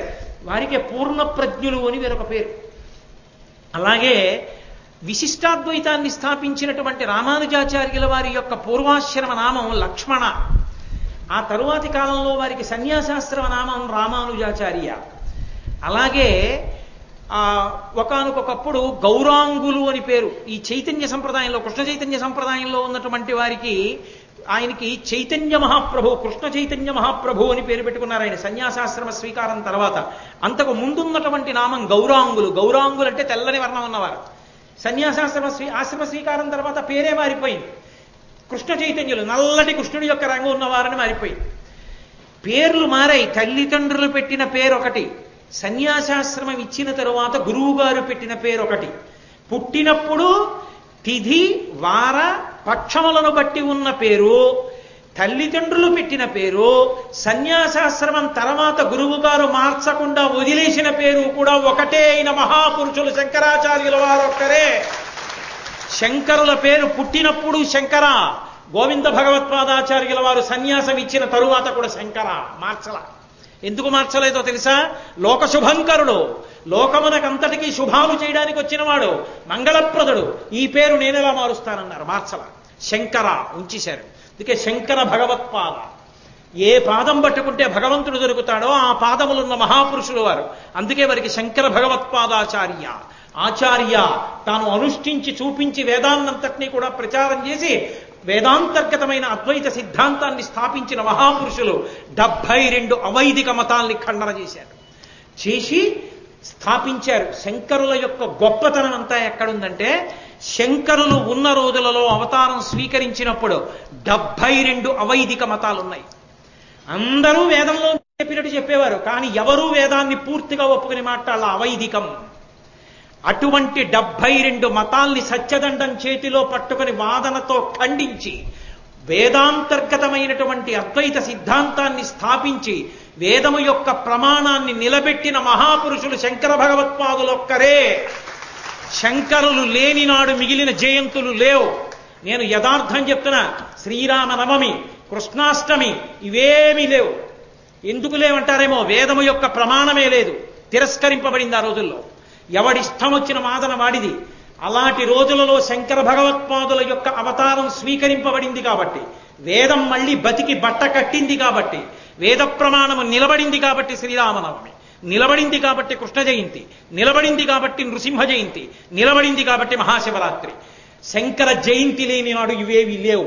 ఇన్ని నైమిత్తిక తిథులు చేసుకోవడానికి ఆధారం శంకర జయంతి ఉండడమే. ఆ శంకర జయంతిని చేసుకోకపోతే అంతకన్నా కృతజ్ఞత ఇంకొకటి లేదు. శంకర జయంతి చేసి తీరవలసిందే ఊరూరా ఆయన గురించి చెప్పవలసిందే. అందుకే ఒక్క శంకరాచార్యుల వారి జీవిత చరిత్రని మాత్రం శంకరుల జీవిత చరిత్ర అని పిలవరు, శంకర విజయాలంటారు. శంకరులు ఎక్కడికి వస్తే అక్కడ మహాపురుషుల యొక్క ఆగమనం, అందుకే విజయం చేశారంటారు. పెద్దలు వచ్చారనుకోండి, వారు వచ్చారని ఆయన ఇక్కడికి వచ్చారని అన్నారు, వారు విజయం చేశారండి అంటారు. వారిది శంకర విజయాలన్న పేరు ఎందుకు వచ్చిందంటే, కాలంతో సంబంధం లేకుండా ప్రతి వ్యక్తి యొక్క మనస్సులో స్థిరపడిపోయిన మహానుభావుడు. అందరి గుండెల్లో వారు కూర్చుని ఉన్నారు. ఎప్పుడూ విజయం చేసి ఉన్నవారు కాబట్టి అది శంకర విజయాలు కాదు. శంకరుల జీవితం అంతా జయమే. ఉన్నది 32 ఏళ్ళు. 72 అవైదిక వాదనలను ఖండించారు, సర్వజ్ఞపీఠాన్ని అధిరోహించారు, ఎన్నో జీర్ణ దేవాలయాల్ని ఉద్ధరించారు, చక్రాలు వేశారు, ఉగ్రదేవతల యొక్క ఆ ఉగ్ర తేజస్సుని తగ్గించారు, షణ్మత స్థాపనాచార్యులయ్యారు, పంచాయతీల పూజా విధానాన్ని ప్రవేశపెట్టారు, దశనామి సన్యాసి వ్యవస్థని ప్రవేశపెట్టారు. వారు చెయ్యనిది లేదు, వారు స్పృశించనిది లేదు. ఇన్ని చేసిన శంకరుల జీవితం అంతా జయం జయం జయం జయం. అందుకే శంకరుల పేరెత్తితే జయ జయ శంకర హర హర శంకర, జయ జయ శంకర, వారికి జయం, వారికి జయం, వారు ఇక్కడే ఉన్నారు. హర హర శంకర, వారి పేరెత్తితే మా పాపాలు పోయి హరించుకుపోయి మేము వేద మార్గంలో నిలబడగలం. అందుకే జయ జయ శంకర హర హర శంకర, ఈ రెండు తప్ప ఇంకోటి లేవు. శంకర జయంతి వస్తోందంటే రెండు రకాలుగా చేస్తారు. అందుకే శంకర జయంతిని కంచికామకోటి సంప్రదాయంలో అయితే గర్భోత్సవము జననోత్సవము అని రెండుగా చెయ్యాలి. గర్భోత్సవము అంటే శంకరాచార్యుల వారు అవతార స్వీకారం చేసినటువంటి వైశాఖ శుక్ల పంచమికి ముందు 11 రోజులుగా చెయ్యాలి. పుట్టినటువంటి వైశాఖ శుక్ల పంచమి నాడు పూర్తయిపోవాలి. దాన్ని గర్భోత్సవం అంటారంటే అమ్మ కడుపులో ఉన్న 10 నెలలని ఒక్కొక్క నెలని ఒక్కొక్క రోజుగా చేసుకొస్తారు. చేసుకొచ్చి చిట్ట చివర వైశాఖ శుక్ల పంచమి నాడు పూర్తి చేస్తారు. రెండవ సంప్రదాయంలో, రెండవ మార్గంలో జన్మోత్సవము అంటారు. అంటే వైశాఖ శుక్ల పంచమి నాడు మొదలు పెడతారు. మొదలుపెట్టి 11 రోజులు చేస్తారంటే అశౌచం తీరి స్నానం అయిపోయింది పిల్లాడికి, అందులో 11వ రోజు వరకు చేస్తారు. ఈ రెండిటిల్లో కూడా చమత్కారం ఏమిటంటే ప్రతిరోజు కూడా శంకరాచార్యుల వారిని పల్లకీలో తీసుకుని ఆ పల్లకీలో జై జై శంకర హర హర శంకర అని నామం చెప్తూ శంకరాచార్యుల వారిని కామాక్షి దేవాలయం చుట్టూ తిప్పి తీసుకొచ్చి అమ్మవారి దేవాలయం దగ్గరికి తీసుకెడతారు. కామాక్షి అమ్మవారి దేవాలయానికి తీసుకెళ్లి కామాక్షి అమ్మవారి దేవాలయంలో కూర్చోబెడతారు. కూర్చోబెట్టి శంకరాచార్యుల వారు ఇప్పటికీ శబ్ద రూపంలో ఉన్నారు. సౌందర్యలహరి శ్లోకాల్ని ఉచ్చరిస్తే శబ్దంగా సభలోకి వస్తారు. అందుకని సౌందర్యలహరిలో 10 శ్లోకాలు చదువుతారు. ఒక్కొక్క రోజు 10 శ్లోకాలు. 10వ రోజున 100వ శ్లోకం వచ్చేస్తుంది. 10 పదులు 100 కదండి, చిట్ట చివర 10.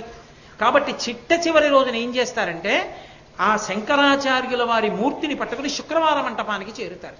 శుక్రవార మంటపం అంటే అమ్మవారు వస్తుంది కామాక్షి ఆ మంటపానికి. అమ్మవారిని తీసుకొచ్చి శుక్రవార మంటపంలో కూర్చోబెడతారు. కూర్చోబెట్టి శంకరాచార్యుల వారిని కూడా శుక్రవార మంటపానికి తీసుకొస్తారు.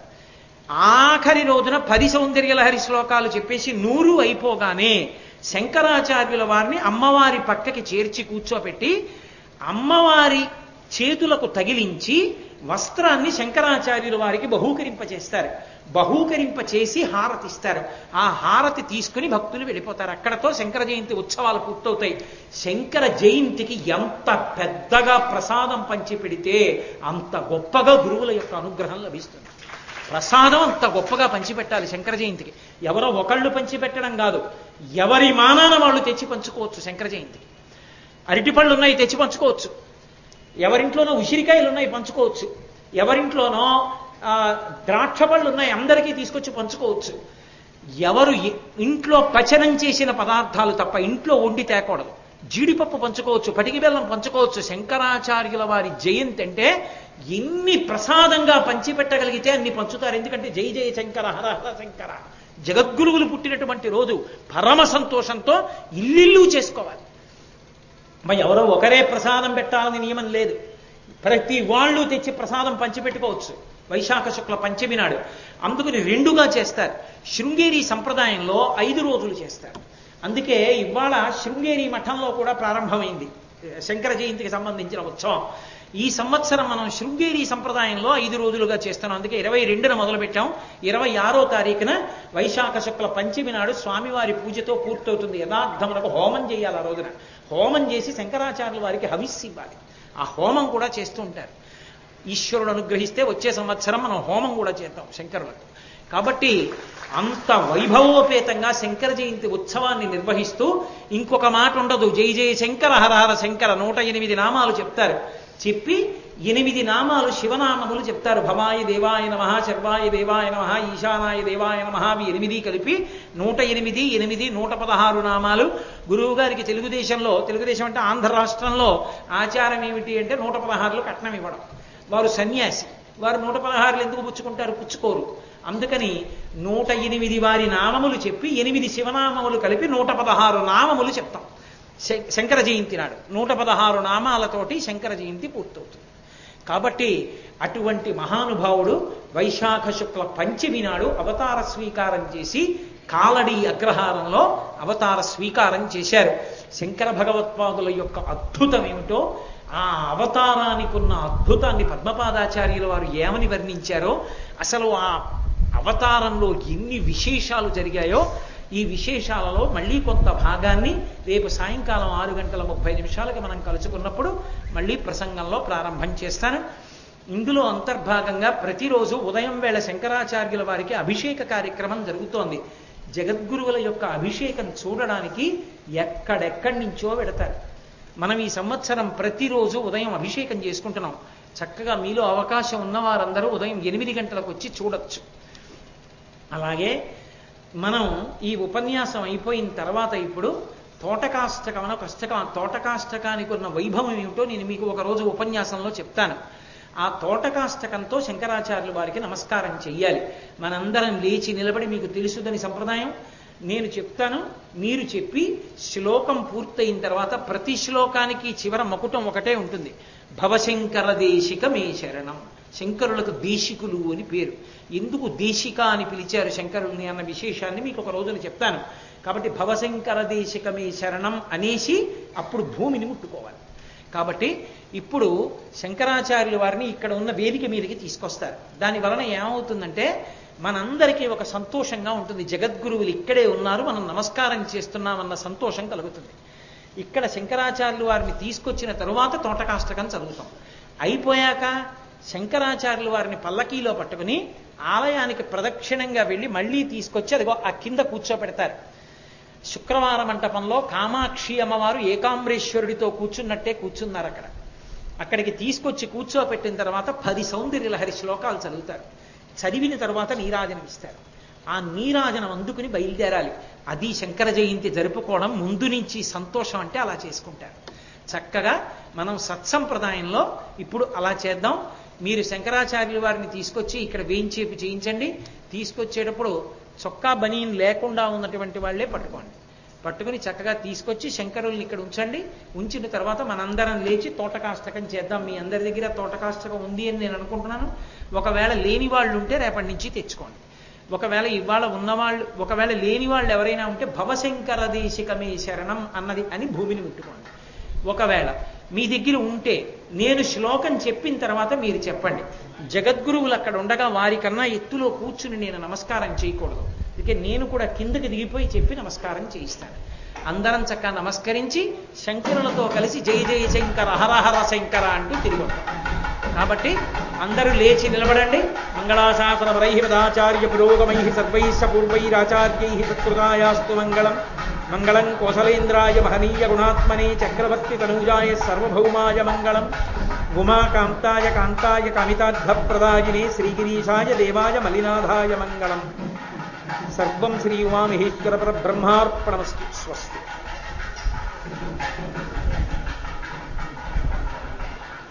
మహితోపనిషత్కదితార్థనిధే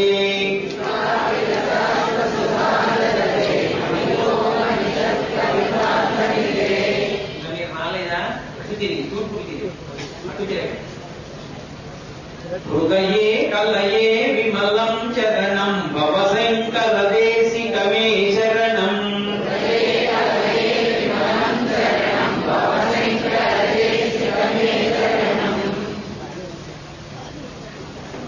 కరుణా వరుణాలయ పాలయ మాం భవసాగర దుఃఖ విదూన హృదం.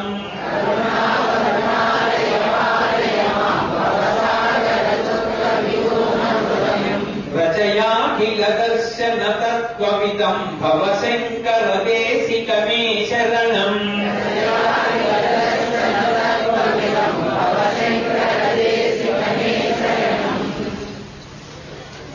భవతా జనతా సుఖితా భవితా నిజబోధ విచారణ చారుమతే.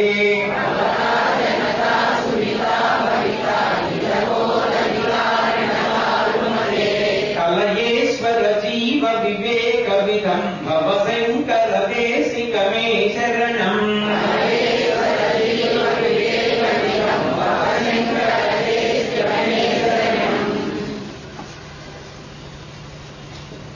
భవయేవ భవానితి మే నితరాం సమజాయత చేతసి కౌతుకితా.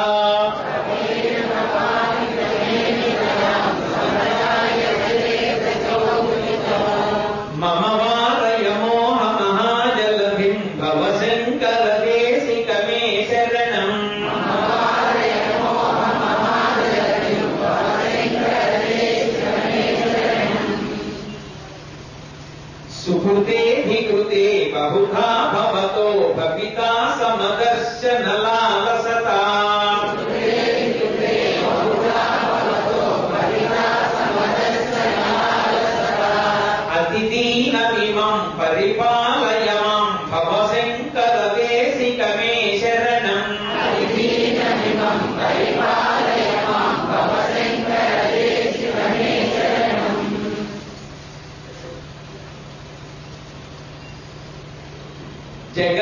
भीमवितुम् कलिताकृतयो विचरन्ति महामहसश्चलतः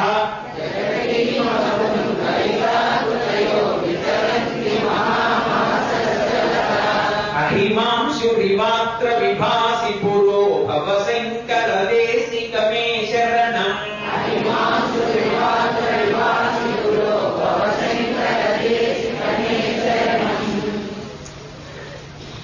गुरु पुङ्गव पुङ्गवकेतनते समतामयताम् न हि कोऽसि सुखी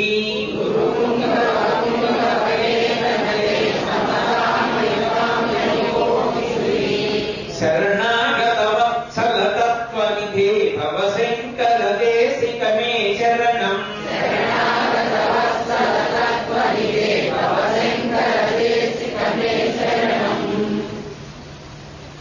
विदितानमया विशदैककला न च किञ्चन काञ्चनमस्ति गुरो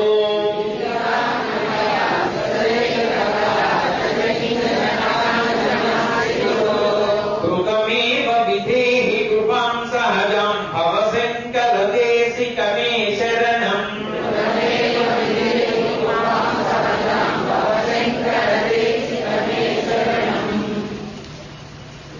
जय जय शङ्कर हर हर शङ्कर वदन्यपाणिभ्यो मभयवरद दैवतङ्गौ त्वमेकानैवासि प्रकटितवराभिजभिनया भयात्रतुम् दातुम् फलमपि च वाञ्छासमधिकम् शरण्ये लोकानाम् तव हि चरणावेव निपुणौ हरिस्वामाराज्य प्रणत जन सौभाग्य जननी पुराणानी भूत्वा पुररिपुमपेक्षोघमनयत् स्मरो विद्वान् द्वारति नयनलेखेन वपुषा मुनीनामप्यन्तः प्रभवति मोहाय महताम् धनुः पौष्पौ मौर्वी मधुकरमयी पञ्चविशिखा वसन्तः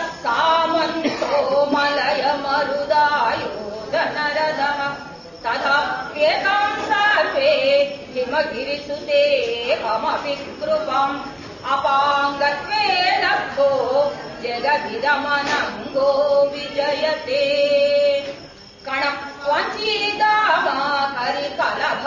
कणक्वञ्चीदामाकरिकलभकुम्भस्तननता परिक्षीणामध्ये परिणतशरश्चन्द्रवदना धनुर्घणम् पाशमपि सृराण करतलै पुरस्तादास्ताम् नः पुरमहितुरवो पुरुषिका सुधा सिन्धो मध्ये सुरविटपि वटी परिवृते मणिद्वीपे नीपो पवनवति चिन्तामणिगृहे शिवाकारे मञ्चो परमशिव पर्यङ्कनिलयम् भजन्ति त्वाम् धन्या कतिचन चिदानन्दलहरीम्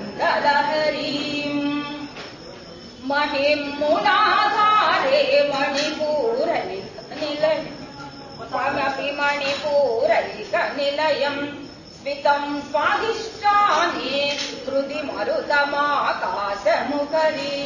मनोबिभ्रूमध्ये सकलमपि भित्त्वा कुलपदम् सहस्राणे मध्ये सहरहसि पत्या विहरसे सुधाधाराधारैश्चरणयुगल